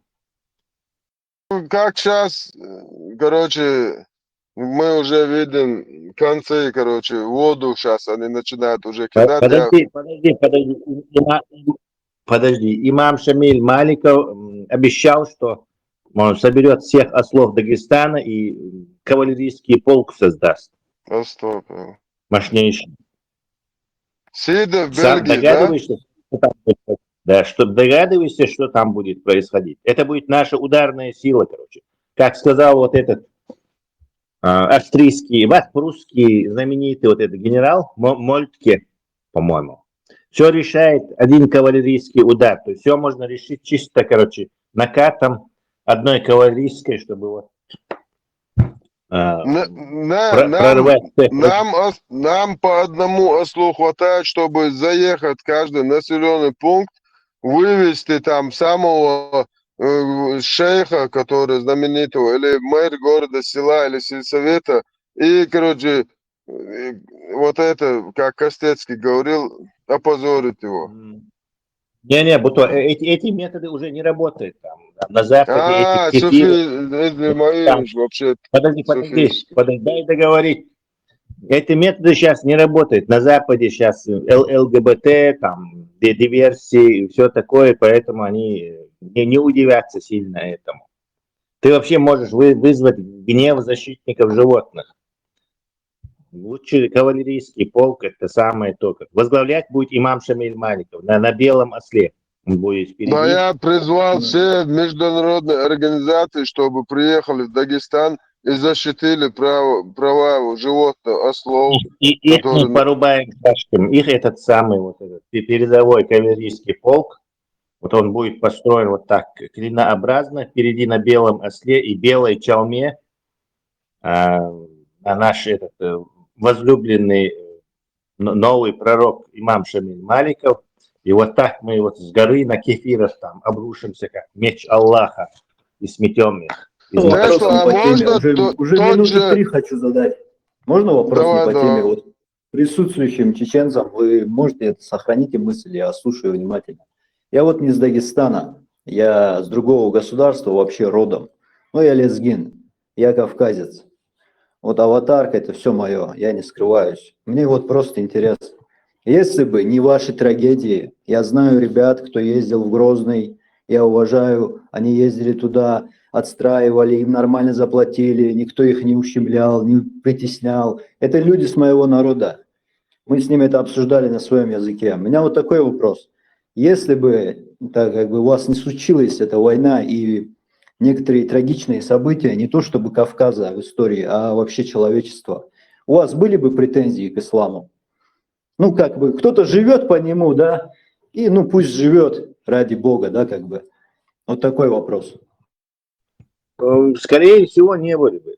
Если бы это, скажем так, вне государства, то есть отделенная от государства религия была бы, как в Турции, например, то, скорее всего, никаких проблем не было, конечно. Если людей не в ИГИЛ не закидывают французским учителям голову, не отрубают, шариат не пытаются создать, короче, деньги у братьев мусульман не берут, чтобы шариат в Чечне произвел. Все это негативное, если не делать. Впервые в 20 веке не нападают на кафиров. То, естественно, никому дела нет, что там кто-то кем-то занимается. Но, к сожалению, нынешний вот этот ислам салафитский, он полностью заменил то, что там было при Советском Союзе в головах, а он политический. То есть там не отделишь политику. То есть он должен он должен шариат делать. Вот это как талибы. Тоже они до вторжения Советского Союза, там тоже ислам был просто как чей-то там, не знаю, деревенская религия, скажем так, стариков. А сейчас какой у него статус? Попробуй отдели его от политики, не получится. То есть ислам, он политизирован, это не нефтеислам. Как только саудиты вот эту нефть начали добывать и жиреть, то этот ислам потихоньку снова начал распространяться как некая политическая уже идеология. И ничего с этим уже не поделать. Его можно только сейчас уничтожить, как превратить его снова в деревенский ислам для стариков. Это немеренные ресурсы обладать нужно этим. У каждому надо, не знаю, голову промыть персонально. Это нереально. У меня даже появилось название этому кавалерийскому полку. Назовем его так: железные ослозавры. О, это очень. Нет, надо что-то так, ослозавры подойдет, вот еще одно вот это прилагательное должно быть что-то вот связанное с исламом. Ослозавры Аллаха. Или белые львы ослозавры Аллаха. Или, я не знаю, надо что-то такое. Аль-Маймун ибн Аслозавр. Аслозавр Джейш аль-Ислам. Расскажи про Шома Калуга, авторитет. Подожди, Аед. Может быть, и вот так, короче, возлюбленные ослозавры Аллаха. Да, тоже подходит. Обязательно должно быть яркое такое название. Да, Восток мой, там это вот эти все напыщенные выражения, там луналикая, там бальзам твоих слов на мое сердце, вот что-то такое должно быть. И, конечно же, да, имеющее отношение к нашему возлюбленному пророку. Вы возлюбленного пророка. Ну, ослы, это понятное дело, но еще про Ослозавры, да. Ослозавры. Могучие ослозавры Аллаха, например. Что-то такое, короче. Срочно надо нагенерить, короче, как вот впереди на белом осле имам Шамиль Маликов в белой чалме и с длинным кинжалом, который ему слишком длинный, он волочится, короче. Ширмой нужно, глаза покрасить, косички еще сделать. Обязательно, короче, что он впереди на белом осле и сзади вот так клином остальные муджахеды Дагестана. Вопрос был, как мы относимся, лезгины, к шариату, да? Да, как мы можем относиться? У нас столько проблем. Люди живут, это мода, понимаешь? Вот там одеться, хиджаб, никак. Как мода у вас? Мачкале, центре, 2 гей-клуба, какой шариат? Чё Не, нету. Я вообще не жил в Дагестане, что я не могу отвечать за это. Я не жил там. Подожди, я ему объясню. Он из Азербайджана, он вообще не из Дагестана. Лезгины вообще, они огромную территорию занимали раньше, у них все отобрали там и в Дагестане загнали. Ну, типа это называют сейчас Дагестан. У них своя страна была отдельная. Это автохтонный народ Кавказа, который исламизировался и, естественно, исламизация его уничтожила, как и нас. Вот смотри, у вас 2 района, сколько-то там, 3 района, да? Вы хотите их, это ваше, да? Я вообще, мне безразлично, как бы. Я наоборот хочу, чтобы если это ваше было. У нас вообще разделено народ на 2 разных государства. Вот 3 района забрать, какой труд нужен? Какой труд нужен 3 района забрать и какой труд нужен воссоединиться 2 государства? Азербайджанцы разделены на Иран и Азербайджан. Сколько это продолжается? Знаю, что лезгины разделены. Понятное дело, вас в Дагестан прибавили, и Азербайджан забрал большую часть от этого времени персидских войн с этими лезгинами. Но вы же превратились вот в мусульман, поэтому вам то же самое ничего не светит. Все народы, кто в мусульман превращается, они автоматически становятся заложниками этой религии. То есть прогресса нет, силы нет, технической грамотности нет, ничего не бывает. В Азербайджане есть даже каналы на чеченском языке, Грозный ТВ есть. Знаешь, к чему говорю? У вас есть республика, и у вас в школе тоже разговаривают на чеченском. Я рад за это. Но я хочу, не пример вас привожу, а что в природе, в естественном виде, так и должно было быть и у нас тоже. У нас еще к тому, что ислам, еще и исчезает язык постепенно. Ислам как раз это и делает. Когда ислам заполняет вот это место, которое на самом деле национальное, что-то, национальное самосознание забирается.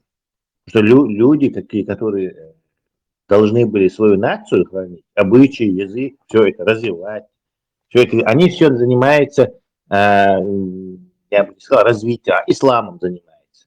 То есть, если человек полностью религией занимается, то он уже национальный, у него времени просто на это не будет.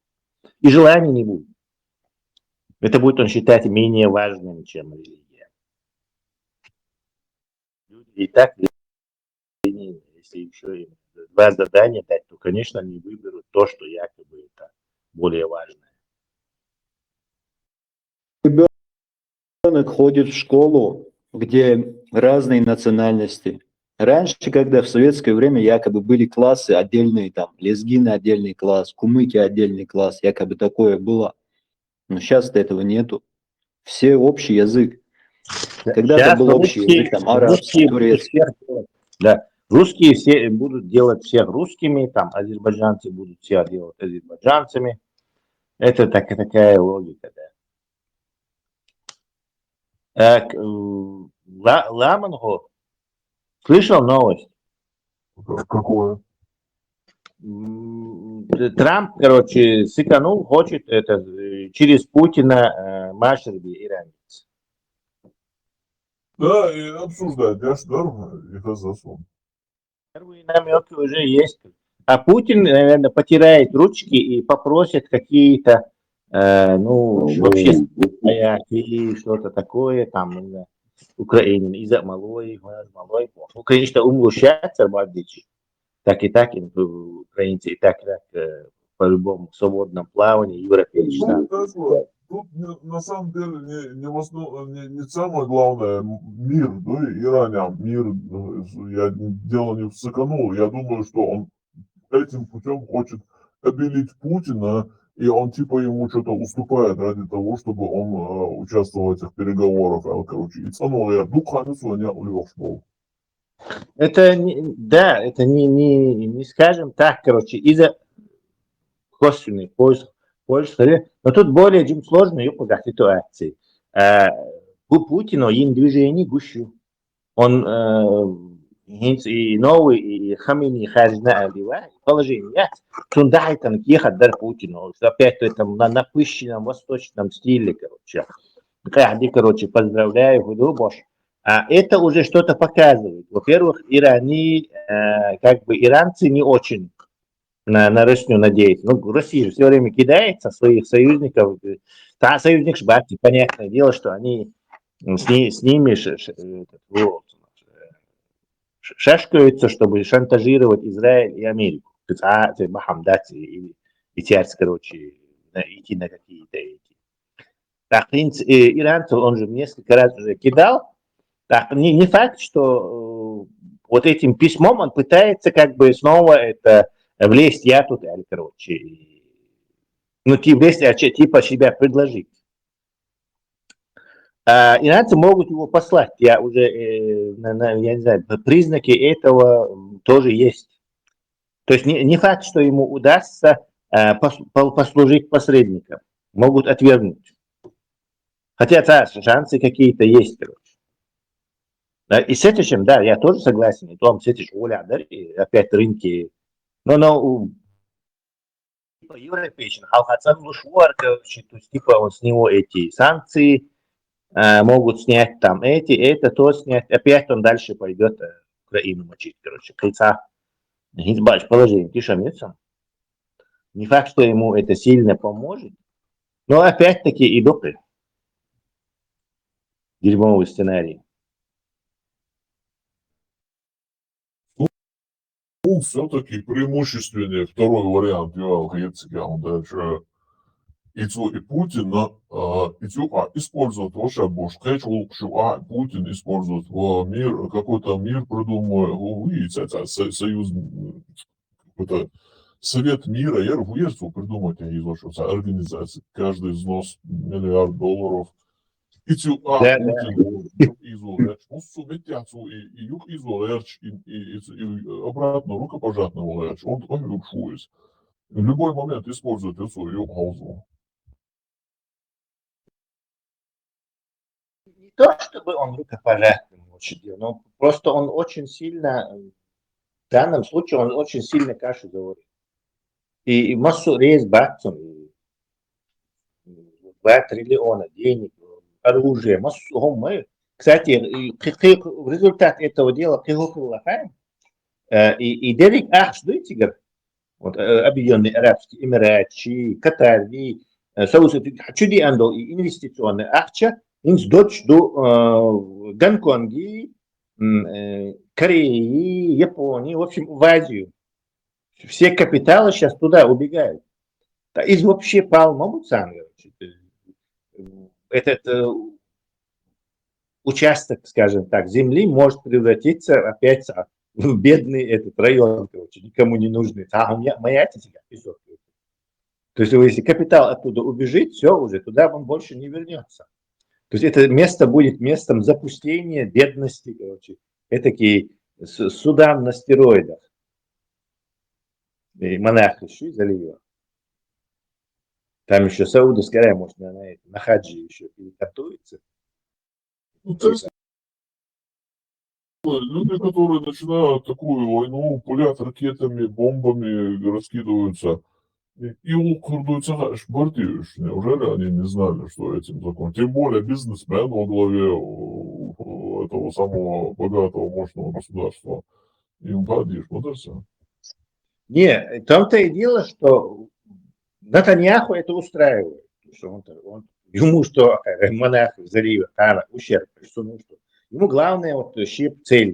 Там каждый преследует свои цели, и понятное дело, они разные у всех. Это Трамп, подлянка, короче, потому что он уже по глупости, потому что он думал вот так. Чакирин, Албании он руку поднимает. А пускай поднимает, подожди. Трамп ему чакирин думает. Но не получилось. Видишь, подвело его. И у него было головокружение от успехов с Мадурой. Он думал, и еще иранцы протеста, он на это попался чисто. Мы быстро так, короче, бомбанем быстро, короче, так. И этот, наверное, Натаньяху тоже. Давай быстро бомбанем, как в тот раз вообще с Мадурой. Как думаете, получится втянуть Азербайджан с Ираном в конфликт? Не знаю, как-то это... Как этот конфликт вообще может выглядеть? Кто на кого нападет? Не исключаю, не может быть, потому что Азербайджан, как бы, ну, он прикрыт Турцией в этом плане. Да, Эрдоган не позволит чисто это сделать, потому что он знает, что это нужно этому Натаньяху, поэтому он на зло не даст Азербайджану такое сделать. Да тут ракета упала на автовокзал. Видели? Что, они-то кидают ракеты туда, где там же находится и израильское наблюдение. Там. Азербайджан очень сильно сотрудничает с Израилем, и поэтому у него кидают ракеты, а не просто так. Сомневаюсь, что это был сам Иран. Тут народ не верит в эту версию. Да, может, еще провокация какая-то. Но то, что Алиев сотрудничает с Израилем, там заводы есть, короче, лицензионно выпускающие, постоянно оружие у них покупают. У них хорошие отношения очень. Там какие-то тайные сделки. Там. Северный Кавказ искусственно отрезают от Южного, чтобы взаимопомощь не осталась. Вот сейчас как Кавказ, дагестанцы говорят, да они там Израилем дружат, что они там шииты, ну такое все идет. Даже мне говорят, я говорю, да я лезгин, говорю, по национальности, мы в большинстве, говорю, этнические, да, я говорю, большинство сунниты, мы говорю. Почему я должен шиит быть? Ты думаешь, короче, есть государство, и оно полностью шиитское, я говорю. Сколько народов разных живет. И то же самое, говорю, твоя Россия. Ну, обычные вещи не понимают некоторые. Вообще-то Азербайджан, это во главе у них бывший советский коммунистический партноменклатурный представитель спецслужб вообще находится. Какая там еще это шииты, не шииты? В Дагестане не любят же, в Дагестане говорят, да это шииты, говорит, они вообще не наш масхаб и так далее, короче. Я говорю, это вот создается такая обстановка. А дагестанцы, они же вообще с кефирами там, не то что шииты, вообще с кефирами живут. У них там какой-то был кефирский даже наместник был прислан, как его звали, Василий. Вообще, как они могут пасть открывать по поводу каких-то шиитов, живя под кафирами? Они чокнутые, что ли? Усесться в дерьмо и людям кивать, а вы-то зубы не почистили. Ну, Хармат, он тут слышит нас. Он же знает, первую мечеть азербайджанец построил в Грозном. 1920-х, что ли, каких-то. Ага, Мухаммедбек там. 1800 каких-то даже. 920, 1800. Думаешь, для чего это действие он сделал, такой жест? Это типа как братский жест был или как? Нет, это абсолютно не братский жест, короче. Потому что вряд ли он для чеченцев эту мечеть стоит. Были, много татар было в армии. Тогдашней российской армии было много разных татар, мусульман было. То есть это не мечеть для чеченцев по-любому. Просто потом в этом Грозном какая-то была... Они нашли какого-то мулу, тоже наверное, дагестанского происхождения, из ближайшего села. И там он тоже открыл такой небольшой, учить детей религии. Филиал Аллаха. Да, при этой мечети было что-то такое. Но сама мечеть построена не для чеченцев, это 100%. Албания очень хочет с Буто поговорить. А? Не, я воздержусь. У меня было уже. По поводу организации вот этого эскадрона Аслазаров Аллаха, сияющий пророк, наверное, называем его сияющий пророк на ослах, Аслазаров Дагестана, обращаться ему в личку, там, донаты, все тоже туда же, короче, на полк. Патреон, Лула, сам готов. Они мои лички больше, чем Аллаха боятся. Когда будете переводить деньги, делайте обязательно пометку на Аслазавров Аллаха, чтобы знали, могли отличить, короче. То есть они мои лички боятся больше, чем Аллаха. Ну, твой Patreon немного по-русски. Полк будет называться «Возлюбленные ослозавры Аллаха». Какие вообще претензии? Как чеченцы к своей дикой дивизии относятся? Вы признаете, что она... У нас нет дикой Плохо, дивизии. плохо. Это не Чечня. Как Во-первых, там был чеченский полк, то есть это не чеченская дивизия, а именно, что там были какие-то пара тысяч или 3000, сколько-то этих, как их называют, милиции их называют, то есть какое-то ополчение, которые пошли в услужение русским. Короче. Там был также и ингушский полк, узбекистанский, или, по-моему, нагайский. Да, азербайджанский был тоже, азербайджанский. Назывался она не дикая дивизия, а туземная дивизия. Что оскорбительно, кстати. Если сейчас в Чечне живет какой-нибудь человек, у которого прапрадедушка был там, как к нему, ну, он должен не оправдывать их, получается? Абсолютно они не герои, абсолютно никакие не герои. Все, кто служит своим же оккупантам, они не герои. Точно так же, как и те, кто воевал во Второй мировой войне на стороне русских Советского Союза, они точно так же не являются никакими героями. Там, я не знаю. Что они очень плохо это делают, если они это делают. За своих оккупантов воевать. Это как если бы, не знаю, евреи воевали бы за Гитлера. И потом другие евреи, их бы, короче, вот так. Ух, какие вы крутые ветераны. Как вы хорошо за Гитлера воевали. Вот примерно то же самое. Да, герои Советского Союза, которые выслал их народ, потом в последующем их самих же.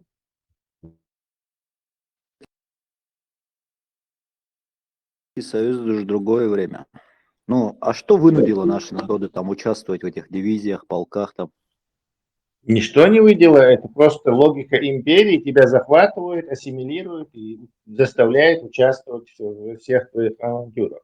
Кто там спрашивает? Это призывная армия, 18 лет, ты хочешь, не хочешь, тебя забирают.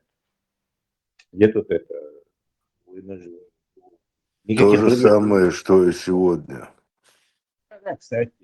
Хотя сегодня почему-то нас обвиняют, не понимают этого движения. Сами же говорили, вы часть России, вы в составе России. Да показывай паспорт России на границе. Ты гражданин России. Сами говорят, а теперь говорят, а что вы за них воюете? Ё-моё, вы только что, не знаю, до начала того, как вам эта русня к вам пришла, вы же сами от нас русские паспорта требовали. Что вы хотите? Это такая несправедливость, конечно, с нами. Unfortunately. Ну тогда разница и сейчас была большая же. Тогда по 25 лет тоже служили. Для нас поблажки же были, для кавказцев. Не было никаких поблажек из-за того, что сопротивлялись, не брали в армию, конечно.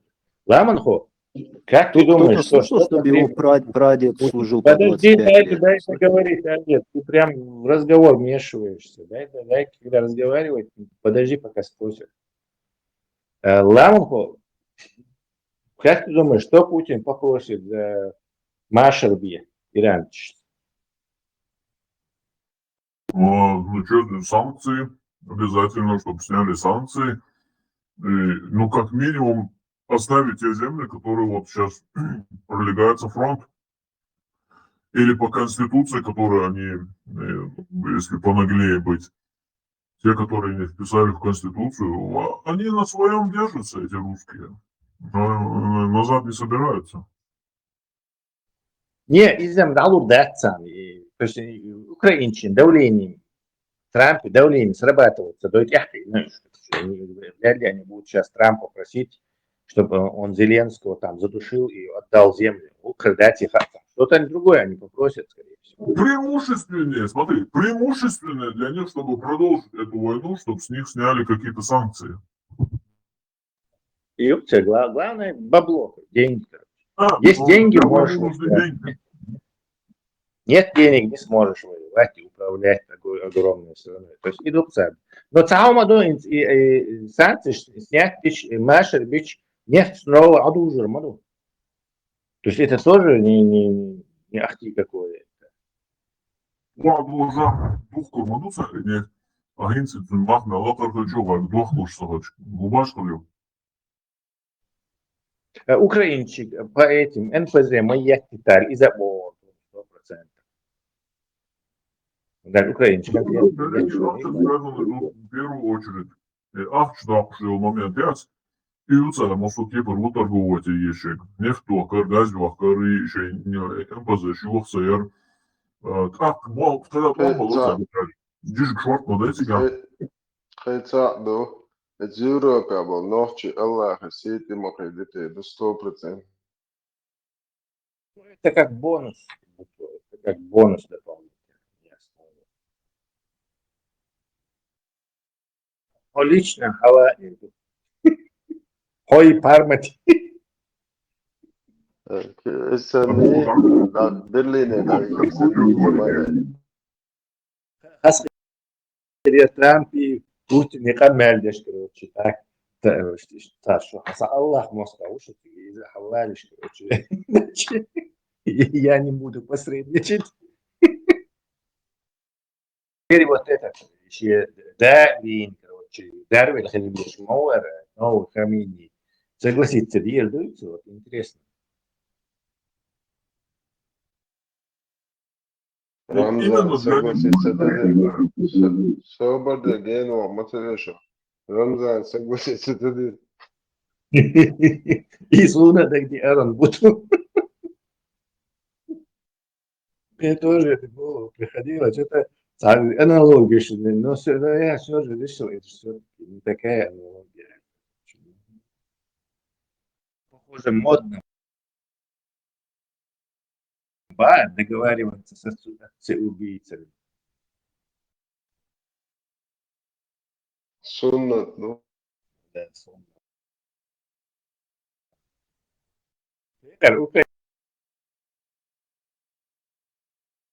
Украинич, массарки, да? Зубами тассабель, короче, же.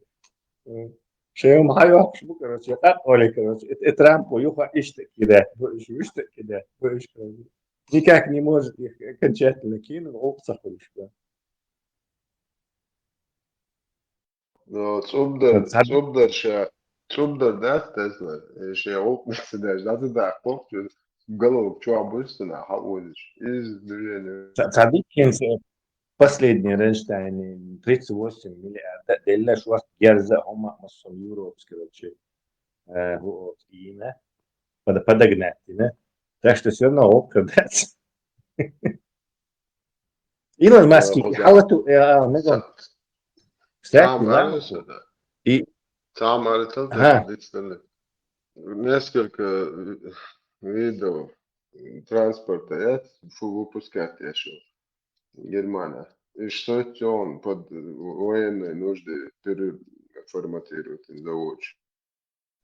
Лег программе 800 миллиардов долларов на вооружение перестраивать евро. Ламанху, а вдруг он попросит и Starlink тяц и включить Илон Маск. Так важнее дуал Хитсон, если у него есть выбор, что просить Ахжди Шалду. Я согласен. Попросит это все нефть. Да, и нефть, мах, алберч, все американские президенты как панически боятся повышения цен на нефть. Дальше это сразу же один из главных на колеса Ашмави и Америки. Это один из главных негативных факторов, согласно вот этим исследованиям, влияющие на голосование. То есть повысилась цена на бензин, они против голосуют, это настоящие власти. Поэтому они все панически этого боятся.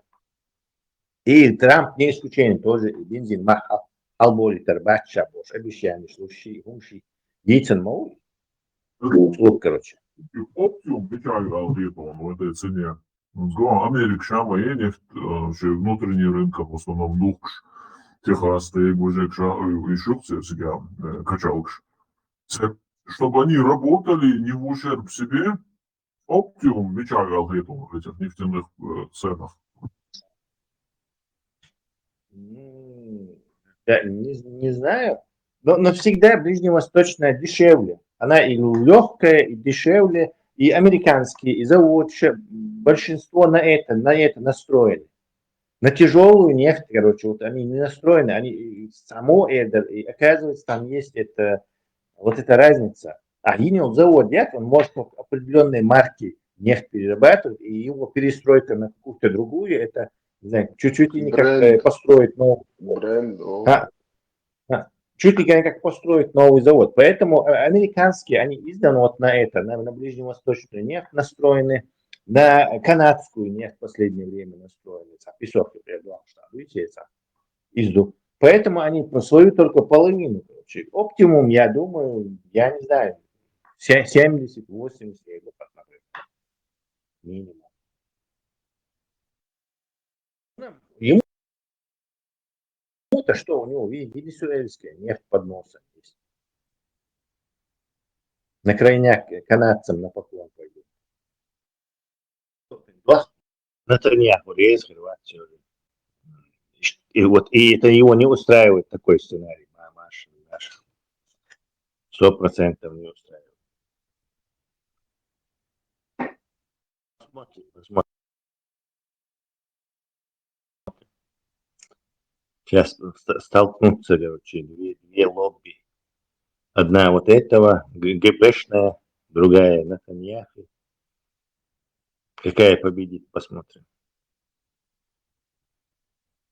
Ну, Аллаху алам, конечно, но все-таки это зависит, если реально Путина туда проталкивают как медиатора, а не для того, чтобы просто его имя где-то звучало в этих светских кругах, что его руку придется опять пожимать, и ему надо делать какие-то уступки,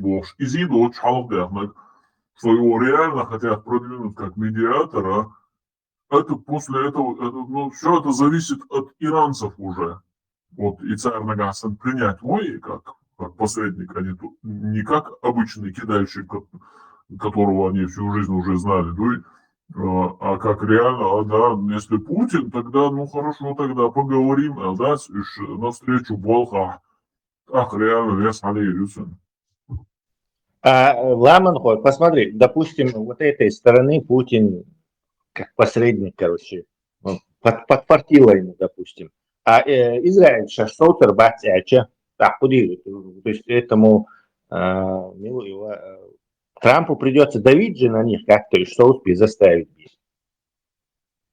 Ну, оценивайте и уже и Ричард Цинкараюте всех конусов, так как все уже открыто говорят, и всем известно, что они самые первые начали это. Так, уже дают отгул, все уже, короче, да, инициативу перехватить и на царя уже невозможно ставить, а вот так, я добил дома, мой американец, что ему дадить. И ты дабаш был, джикли бац, сам влияние уже щаку. Я как бы 50% даю, что Путину удастся, короче, это дело разрулить, и Натаньяху согласится вот в этом полусделанном деле остановиться. И что еще иранцы как бы согласились. Ну как, почти заходит, что чтобы вот получилось обратно снова это утихомирить. Эти согласны, на это согласны, на это шансов не так уже много. Ну, да, очень важно, короче, да, и уйти рейс хорош, что это алмаш, да, стабилла, наильский никель, короче, то на tas ништяки шмай райлиш. Да, милаться хорошо.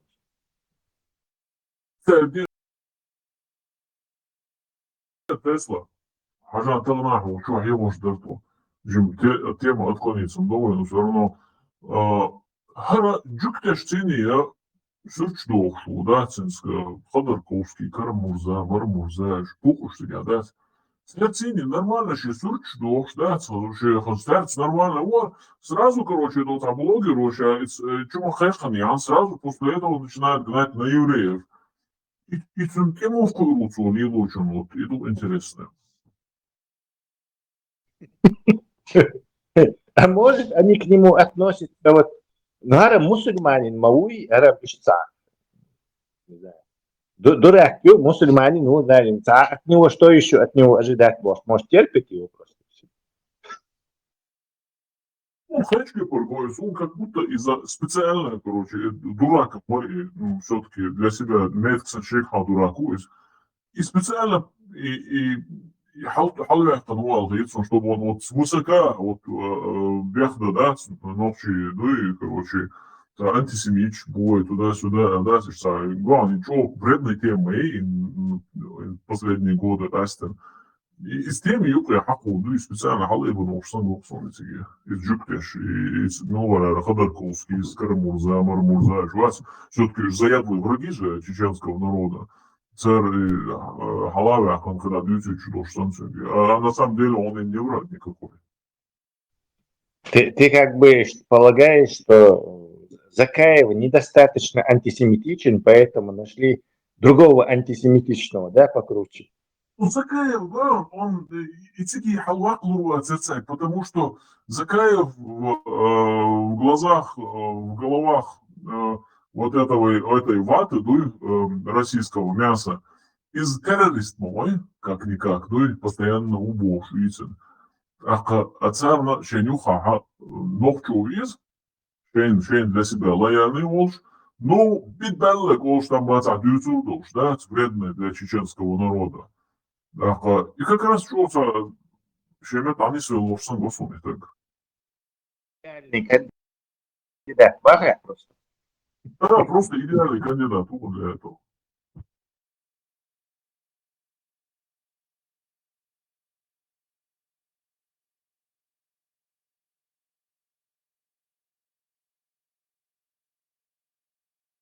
Все.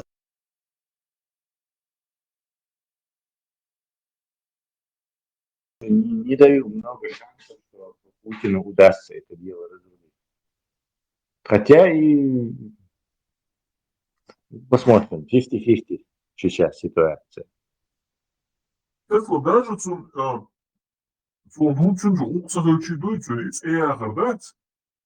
как будто он достоин этого, понимаете? Как будто вот только Путин такой великий, он только может разрулить эту ситуацию, потому что Трамп очень да, уже в пользу этого Путина. Рукопожатные шбаха снова.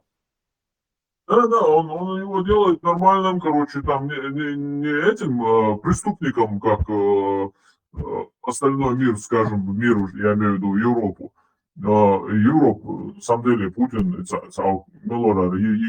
венгерский лидер, Воцук, Словакии, не Воцук, Биснаше, Береше, Унисонли, Путин, Бьохум, Ихашмабай, от Ницхаргари, Мухли, сам Малерч, да, чем Махул Буксуаде, Шука Трамп. Что там визуально у него на лице вот написано все, короче. Человек, который не умеет скрывать свои мысли, у него на роже написано все, что все его страхи, вся его паника прямо вот так отражается. А уж Хекс там вообще единственный, кто там более-менее умеет мимикой лица так бы манипулировать, это, наверное, Рубио, более-менее. А Хексе, ну, прям как у подростков, у них все на лице написано, короче. Это Хексель вообще ходит и, ну, это, петушится, где было. Дарю, вот как раз петушится.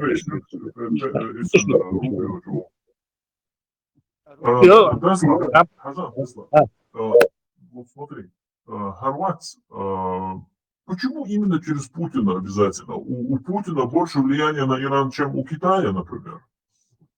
Почему не через Китай? На Китай, наоборот, это все-таки, опять-таки, тут дело не в самих переговорах. Просто и Путин, естественно, не ошеломлен. Если бы он реально хотел эту проблему завершить, я думаю, на Китай он должен был ставку сделать, чем на Путина. Но тут Ламан по Китаю, по Тайваню уступки хотят. Или по торговле уступки хотят. То есть он как бы больше подрос. А Путин, что ему только Украину, короче. и санкции. А Китай... Украине. А Тайвань, на Тайвань еще никто не нападал. А Украина, где напасть, короче, угор бяху вешал, угор яху вешал, под шконку загнать вешал, Путина на зеленый свет морю. Просто Китай, як уступшие барасом. То есть Китай может попроситься, ну что-то, ну вообще, что они не...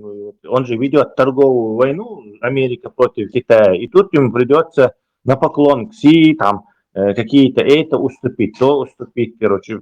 Тоже, короче, не сахар, если честно. А что там Путин, он там ковыряется еще, украинчик, он короче, со своими танкерами и нефтью в этой Мухасранске своем Русне. Это более... Тесла, про Оман забыли. Оман на самом деле чуть сильнее. Через Оман переговор повел в Шемаерсе. И за день, как бы, ну, через день, ну, в пятницу они напали, а в субботу должны были быть переговоры. И Оман чья чмаяти Иран. Иран считает Оманом до сих пор посредником в этом деле. А почему Оман до сих пор не используется, ну, с тех пор, как они начали это? Там баз американских нету в Омане. Они же все равно Ирану принять МР Оман как за медиатор.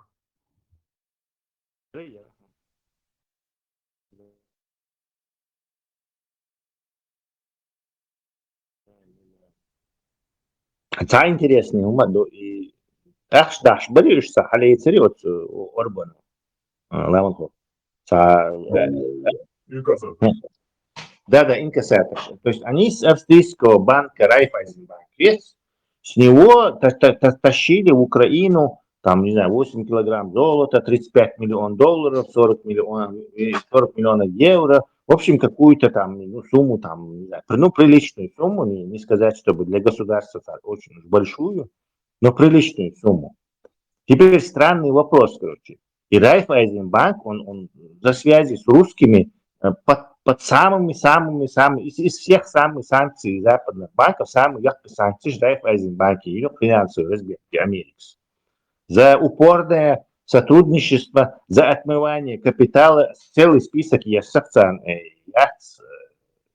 требований обвинений, американцев, за поддержку террористов. В общем, что там только нету от Райфайзенбанки, печатать под теми тягаться.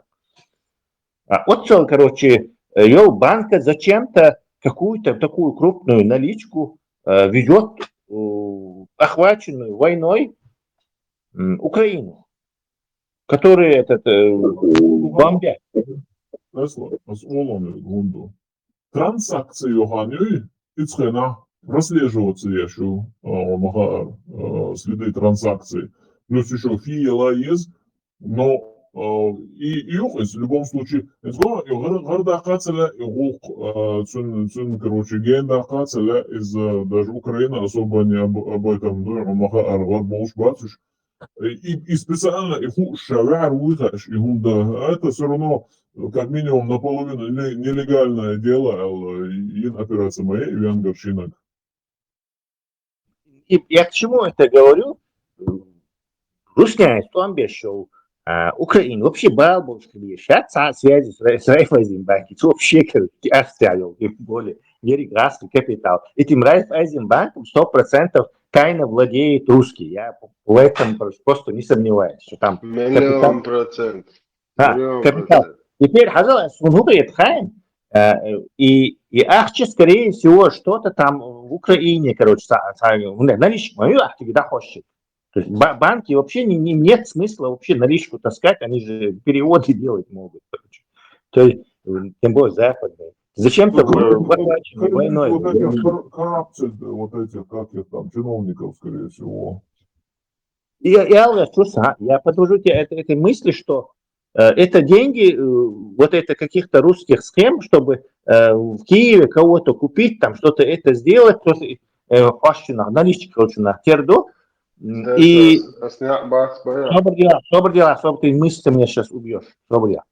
И нечки хош, естественно, путинисты, короче, стуканули Орбану, короче, и что, ах, что он отсекваш, короче, ах, че, дони, короче, незаконные дони, можешь их задержать, и их царь мотта кюхлец, например, шбукаш, вот мне это кажется. Ага, от эхва, дауи чу меркелла доучен. Орбан ах, что tu ju ah. Что der ze Orban ach, du adel spektakel o ze ciga. Šta genial та не палатка шел, что Тоже движение хорошее объяснение, отличное объяснение тоже, кстати. Орбан ах, что адел, штях больше. Что очень даже, представь, под прикрытием этого Райфайзенбанки, ах, Орбан, тоже может быть. И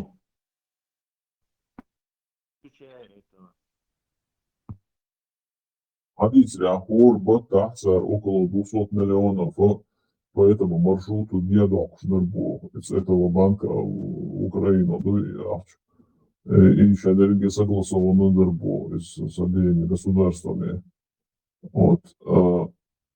Это больше вариантов. Маршрут поменяли впервые, ламо.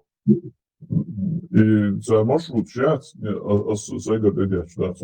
маршрут инкассатор швахчара, даем за маршрут лил массы, чтобы вот избежать эту засаду, да, и имело что це. Ну и маршрут царили не бог все-таки. Ну и сунцарал 100% ишь дердаться бог. Это его даться, и маршрут царили нет, и заправка шалас ечхлир, заправка совсем боишь. Теперь зачем? Заправки халды штица шхалир, да, собой. Ну, тебе кто вопрос, да? Если они около 200-250 даже миллионов, короче, перевозили, а Гинз, короче, именно и около 90 чем-то в общей сумме, да, Игоревич, и около 90, да, в хрена. Лотерея цулхала 2 раза, да, и более суммил хрена, это лотер и гунду, хату, доксиски. Все. 2 раза алсам дохчу, ниси да, да, Орбан, вадин нох, 90 цеден шаша. Да, мне вот удивляет другое, Ламанхо, более такое, скажем так, не знаю, зачем Райфайзенбанк, вообще это в Хаске банке цена охар гулило, что он без шпац Хаска щит, какой еще Ощадбанк, что за бред? Проблемы, коррупция, Банк цикл в Европе, чтобы деньги, самый большой банк, Райфайзенбанк. Это чисто австрийские истории, чисто австрийский банк, который на русских деньгах страшно разжирел последний. 110 миллионов. Орбан, Адел, забях, веришь, надо улучшить. В этой, в СБУ, в эту. Ты сразу, ты правильно думаешь. Всегда самое-самое.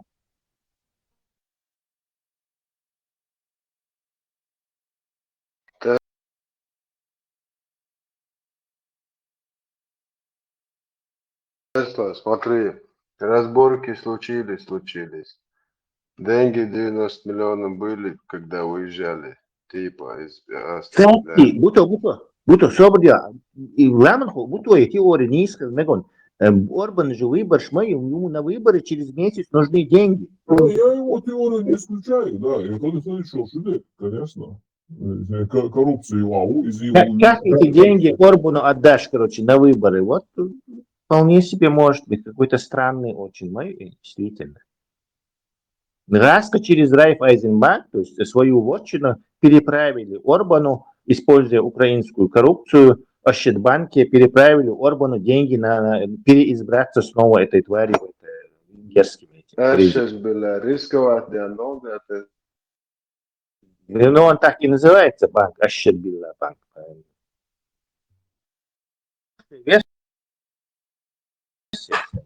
Очень интересно. Тесла, самые большие преступления совершаются прямо под носом. Под видом чего-то другого.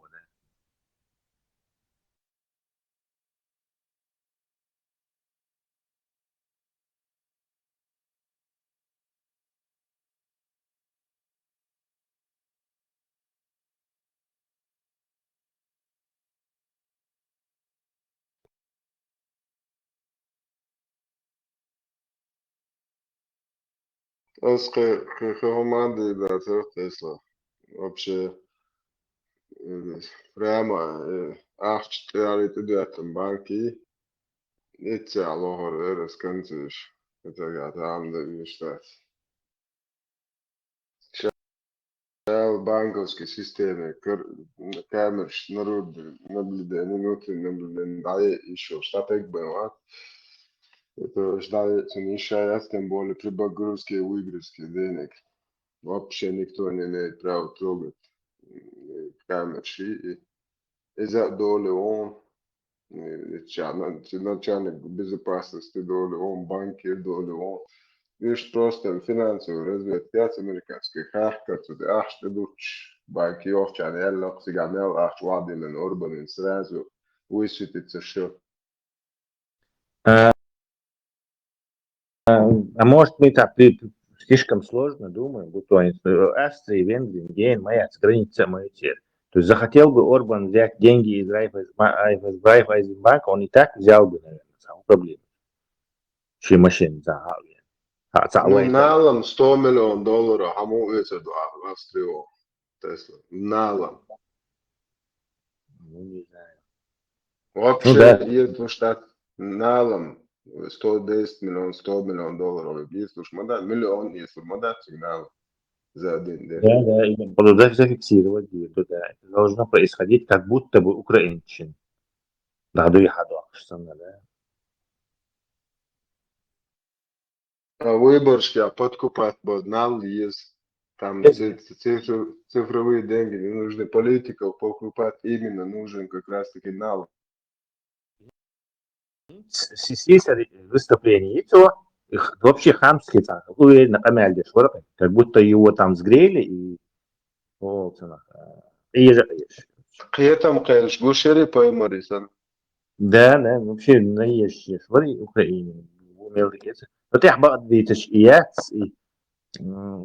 халк извинений чуешь, море за то, что эту дружбу разрушили украинцы, инцы восстановить е, извинений чуешь, я чин, а лишь в конце и такие харцо типа,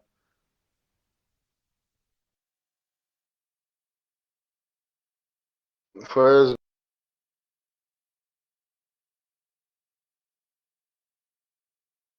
дик по Тесла. Шея преступления, шея ураган, ты точь. Иван модный пассажир. Даже если копать начнут, представь, да, если копать начнут, все хорошо, американская финансовая разведка попыталась это выяснить. Потом, что получается? И ах, гучдах больше. Украинский наш бутыль. Как мы и говорили, вся эта война, вся эта движуха, они вместе затевают. Вот, и хульцину, это. Гучдах, и что ли, даже, гучдальчик. законный радиомарш, аналитический центр, все мировые проблемы мы раскалываем. Да, как грецкий орех щелкаем. Да, всем раздать по флажку и почетные медали. Почетный аналитик радиомарша. Леха Кавалов, есть Миддлштасти. Леха, да, пусть и Бог даст, меньги хаты, там всем раздать по значку. Тем, кто молчит и пишет, не включай.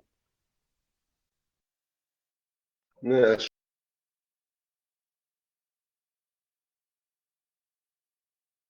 что заметить, ты назовешь, что я продвижение шоу-чена. Даже и гуч Исламские темы будут? Иншаллах, сейчас я аяты начну, самые священные из Камасу. Хадиши аяты хочешь?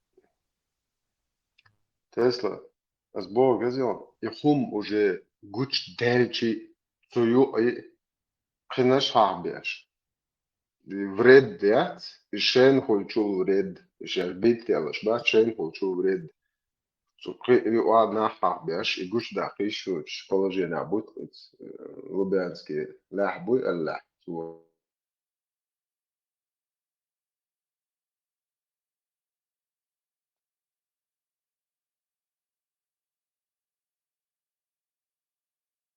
Представляете, يوديت داقشين سيقوش دي لقى $110 مليون واقوس نواب добычу Орбан по дороге. Сколько стран там, оказывается, замешано в этом дерьме? Австрия, Венгрия, Украина. Представь, да? Легкий письмо и недоверие своей политике, своим властям. Короче, и дальше по нарастающей. И еще плюс это еще туда столько фейков накинут, что мама не горюй. Целый фаб 12 миллионов аккаунтов. Латвия, Литва. 12 миллионов аккаунтов. Ботов фермаем. Общественное мнение хочешь. Аж бог Европе хочешь. Аллах, базай. Представь, да? Маша Алла, Маша Алла.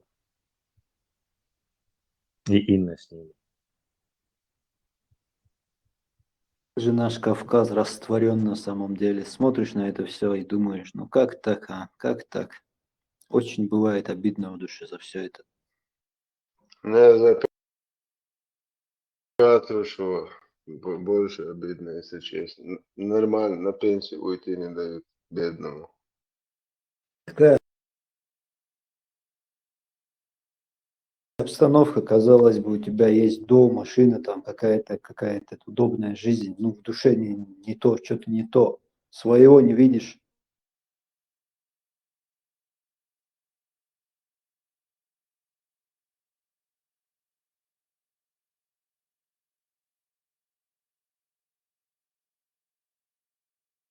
Будто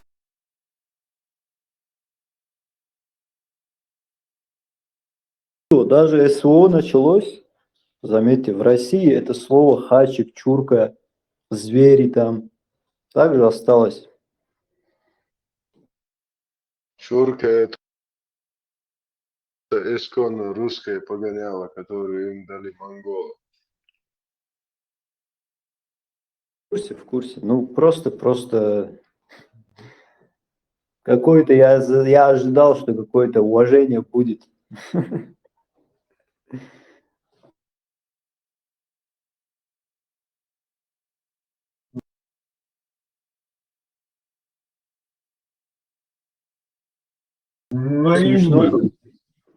Смешно еще, когда русские это воспринимают, что мы с ними как-то соперничаем.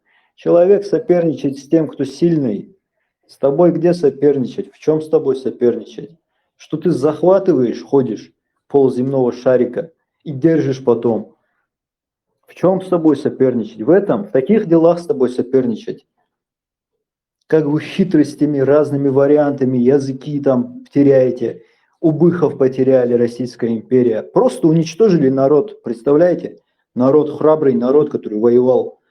Они хотели в Османскую Турцию просто перейти в лодках, короче. Лодки тоже по пути догнали. Ну вот от вас люди уходят, да, оставьте их. Ну не хочет он в этом жить. Ему неприятно. Не догнали, там тоже в море их там погубили целый народ, представляете?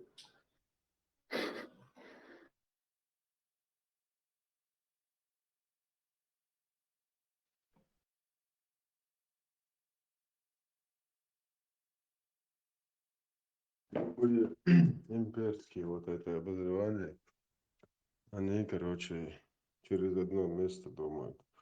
И каждый вот этот тиран думает, что именно ему повезет, фортанет, а ось пронесет.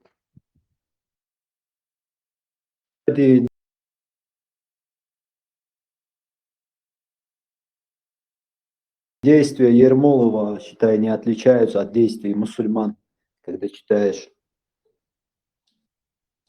Собаку называли его именем. Собаку его именем называли. Он был единственным муджахидом мусульман на всем Северном Кавказе, который имел наложенный Алиф, они знаешь, что предлагают? Они говорят, молчи, короче, и даже не говори, как было на самом деле. Хотя это там же в истории написано в учебнике. Вот в городском чате спорил с одной русской. Она сегодня идет заявление писать. Я в другой стране нахожусь. Я говорю, иди пиши, что хочешь, делай, говорю. Я сказал, как есть. Это вы пришли, говорю, на Кавказ, присоединили. Терпите теперь, говорю, что вам не нравится, говорю. У тебя вопросы, говорю, не ко мне должны быть, как к Кавказу. Ты их задай царю там, воплоти его там, иди в могиле его достань, задай ему. Я здесь при чем, говорю? Я сидел, жил на своей земле, ты пришел, нет, теперь вы с нами. Давай, ладно, теперь терпи, да, говорю. Неправильно, что ли, говорю?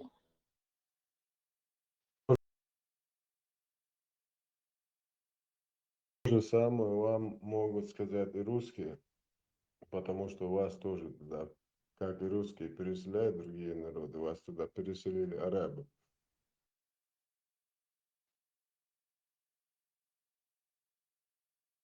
А, в Россию? И в Россию, на Кавказ. В Россию как раз таки они не переселили вас, именно на Кавказ. Арабы вас переселили. Переселили арабы? Нет, это афганцы. В Афганистане есть лезгины. Вы переселены именно арабами насильственно, как насильственно нас переселили в Казахстан, русские, как нас переселили. Таким же путем и вас переселили. В Дербенте первая база Аллаха. Муджахидины вас привезли. И, короче, там оставили какой-то контингент войск. Там у вас как обслуживающий персонал. Алиф, но Дербент же не начинается с арабов. Дербент же где-то начинается до арабов. До арабов как раз-то все смешивает, превращая, как сегодня, Русскую Федерацию, кашу, все народы, русский мир. И тогда арабский мир был. Завоевано, превращали из их детей, делали мамлюков, пехотинцев. Наши пехотинец видели? Я пехотинец Путина. Вот так же. Муджахид Халифа, например, вместо пехотинец Путина.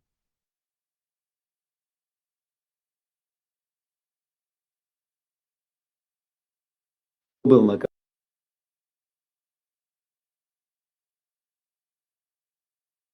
Кавказе. Кавказ.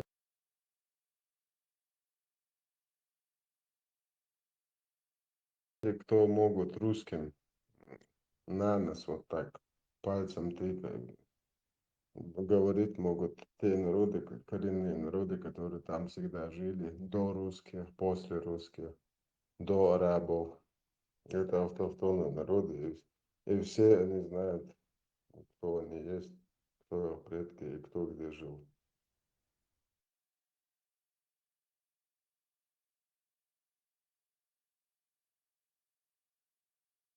Ибо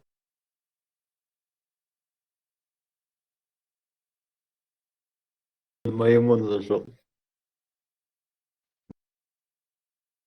Ножа застрелил, да?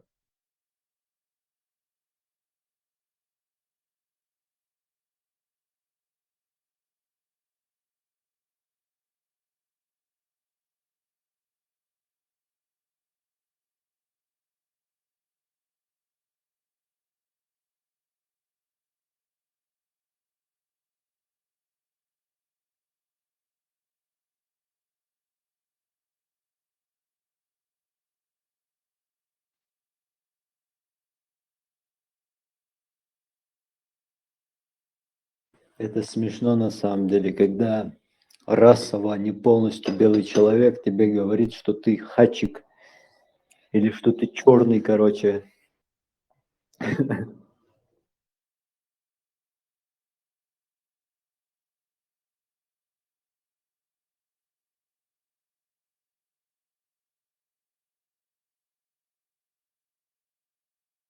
Человек с овальным лицом таким, пучеглазый, тебе объясняет, тебе Кавказу объясняет, что ты, короче, какой-то, ну, дефектный ты, дефект у тебя.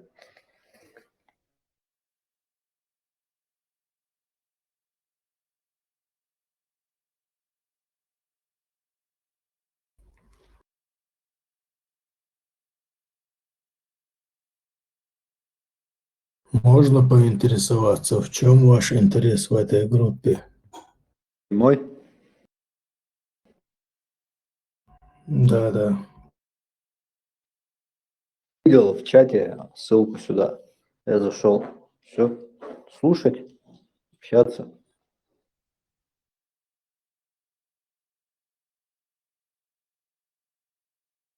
И люди есть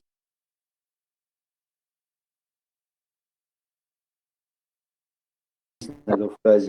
Какие есть идеи? Куда движется общество? Что-то отличное от ислама, какой-то глоток свежего воздуха. Что сказать? Какой-то такой цели кого-то куда-то сдать, записать у меня точно нет. А что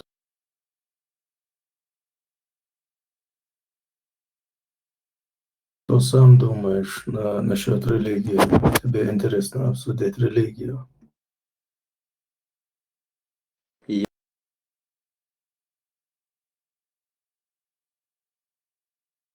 Я услышал от, не помню в каком это было, что, от халифа как раз, у него увидел, что деизм этой религии проиграют.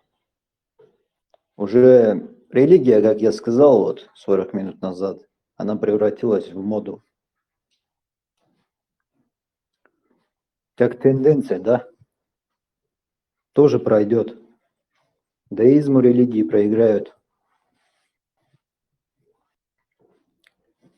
У меня в целях сейчас понять концепцию всю деизма, какие были деисты, кто был деятелем из деистов, известные люди деисты.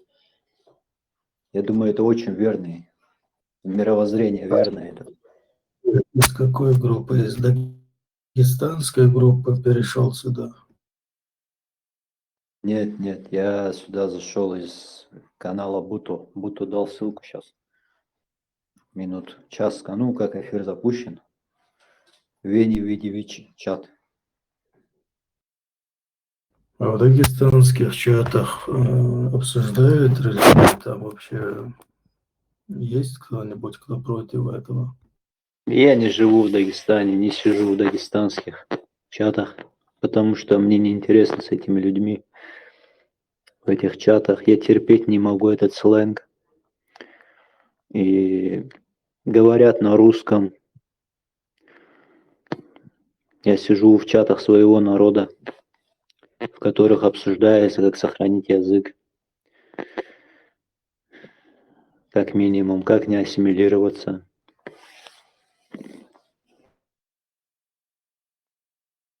Это чеченские, я это осознаю, я больше слушаю в них.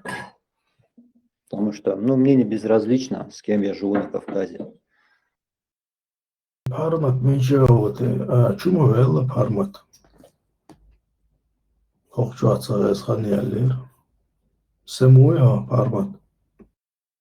Vamos da Holland, Allah, Budan, que tot wou gaan, nu het recht nooit. Мархибут болш, без мархибата амал шеш.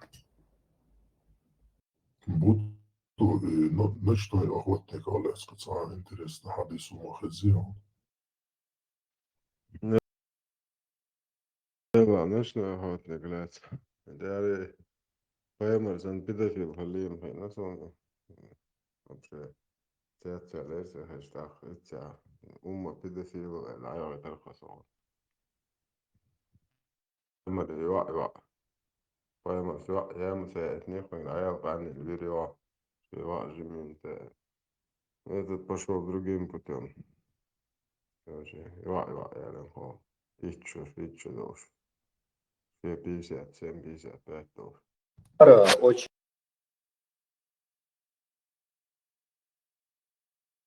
любят шииты Азербайджана, про которого сейчас говорите. Его не любят. У шиитов очень много зафиксировано его действий, когда он правил, этот ночной охотник. Это потому что они не арабы, они персы. И потому что Омар их, как сегодня, Путин грабит, насилует. чеченский народ. Он персов полностью загнобил. От никахов. В целом он очень жестоко правил. Он убивал очень много. Он много крови пролил своих. Это ради Аллаха. Я думал, Халид был самый жестокий, нет? Он как воин жестокий. То есть ему не без разницы, если прочесть, вот, беспристрастно, нейтрально подойти к книге, ты видишь, что ему без разницы было против кого резать. Он и мусульман резал, потом они его видишь, он видит, что у этих ресурсов больше, он уже к ним метнулся. А как правители жестокие, это же запоминается. Вот ладно, да? У тебя есть физическая сила, дух какой-то есть, дурь у тебя много. Какая тебе разница, кого ты будешь убивать? А? Кто тебе больше даст? Поэтому меч Аллаха. Ой, ночи, и чё тоже Аллах дүйшдік досын, Абу Бакр Сиддиқ вац, чуоца миск, чуоца аил, адам хилла бош. И махилла, я не зря халдал, что махилла, оказывается. Шун Кому миск, кто-то Абу жених Бакр на Сиддиқ районе за миск. Бог. О,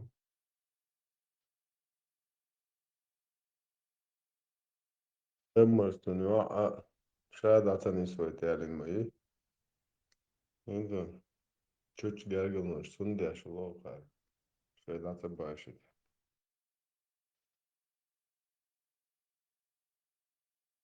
Как раз таки именно сунюа башохтун да. Абу Бакр юа и чуа. Ела короче месяц чаха лесен агажи питохай. Поэма юа наушкар вот мадаси. Наушкар поэма сундас да. Ой, короче, замочи его, сертири нахрен, блядь. Пенсионер заколебало. Его это всю полноту власти, короче, передаю руляли. Муджахидин, Бакр Сиддиq, ждал бара. Ларита, айтари элер. Все, короче, people схавает. А кто твой любимчик среди всех этих, не хадисов, кто пишет, а вообще в этом исламе? Кто твой любимчик? Ибн Анус. Не, это хадисы. Вообще в целом, вот Абу Бакар, Халид есть, Али есть, Хусейн, короче, ну там человек 10 их разных. А вот и предпочтение, внимание. Абу Хурейра. Почему? великий камненосец или кто?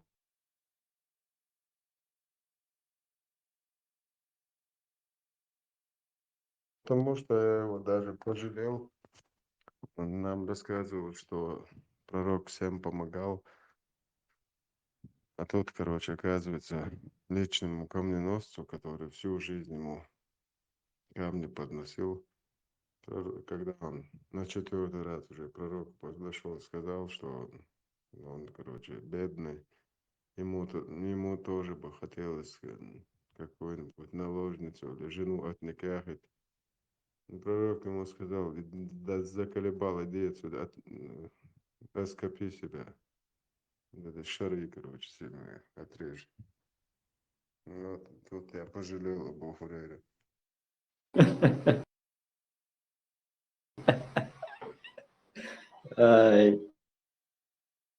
Всех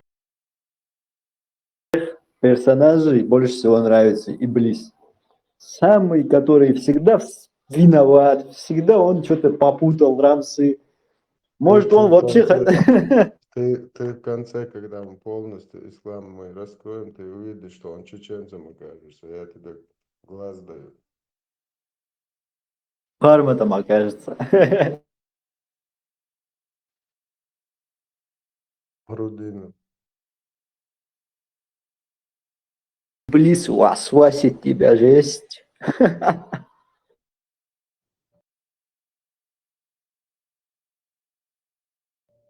Ожмасу мархале стабишен мэцэн угруппичу. Päästäkö luotspu? Täällä dikihten hakitsläät juodel luol boshah ezakhonsan. Албания,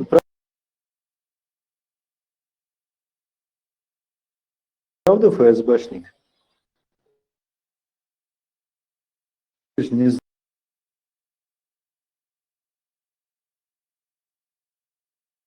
сдается, заходит, выходит. Шейх Албани? Албаниан здесь сидел, ты вначале ругал его. Это проститутка ФСБшная, его даже в коридор не пустят. Стукач районный. Таким интеллектом пожарку даже не возьмут.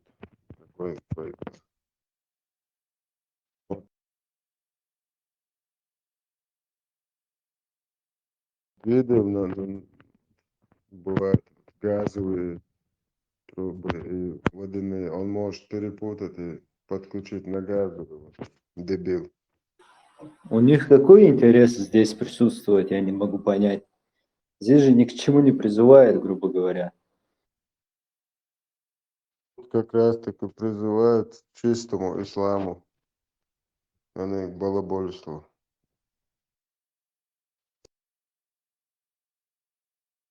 На весь мир кричат, что чеченцы 99% мусульман. Сейчас мы тест проходим, кто мусульман, кто балабол, кто воздушный, кто резиновый. Тут вообще без проблем, пару вопросов. Сразу, короче, рентген.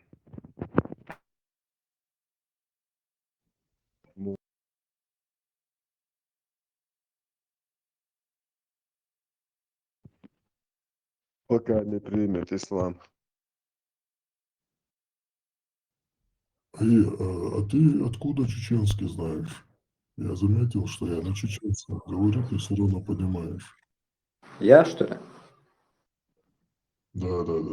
Да, я не знаю. Я понимаю некоторые фразы, там, которые у нас заимствованы в языках общие, по типу «масалян» там, и так далее, да? А так я увидел, ты сказал «ночной охотник», я знаю, про кого это, и поэтому уловил, о чем речь.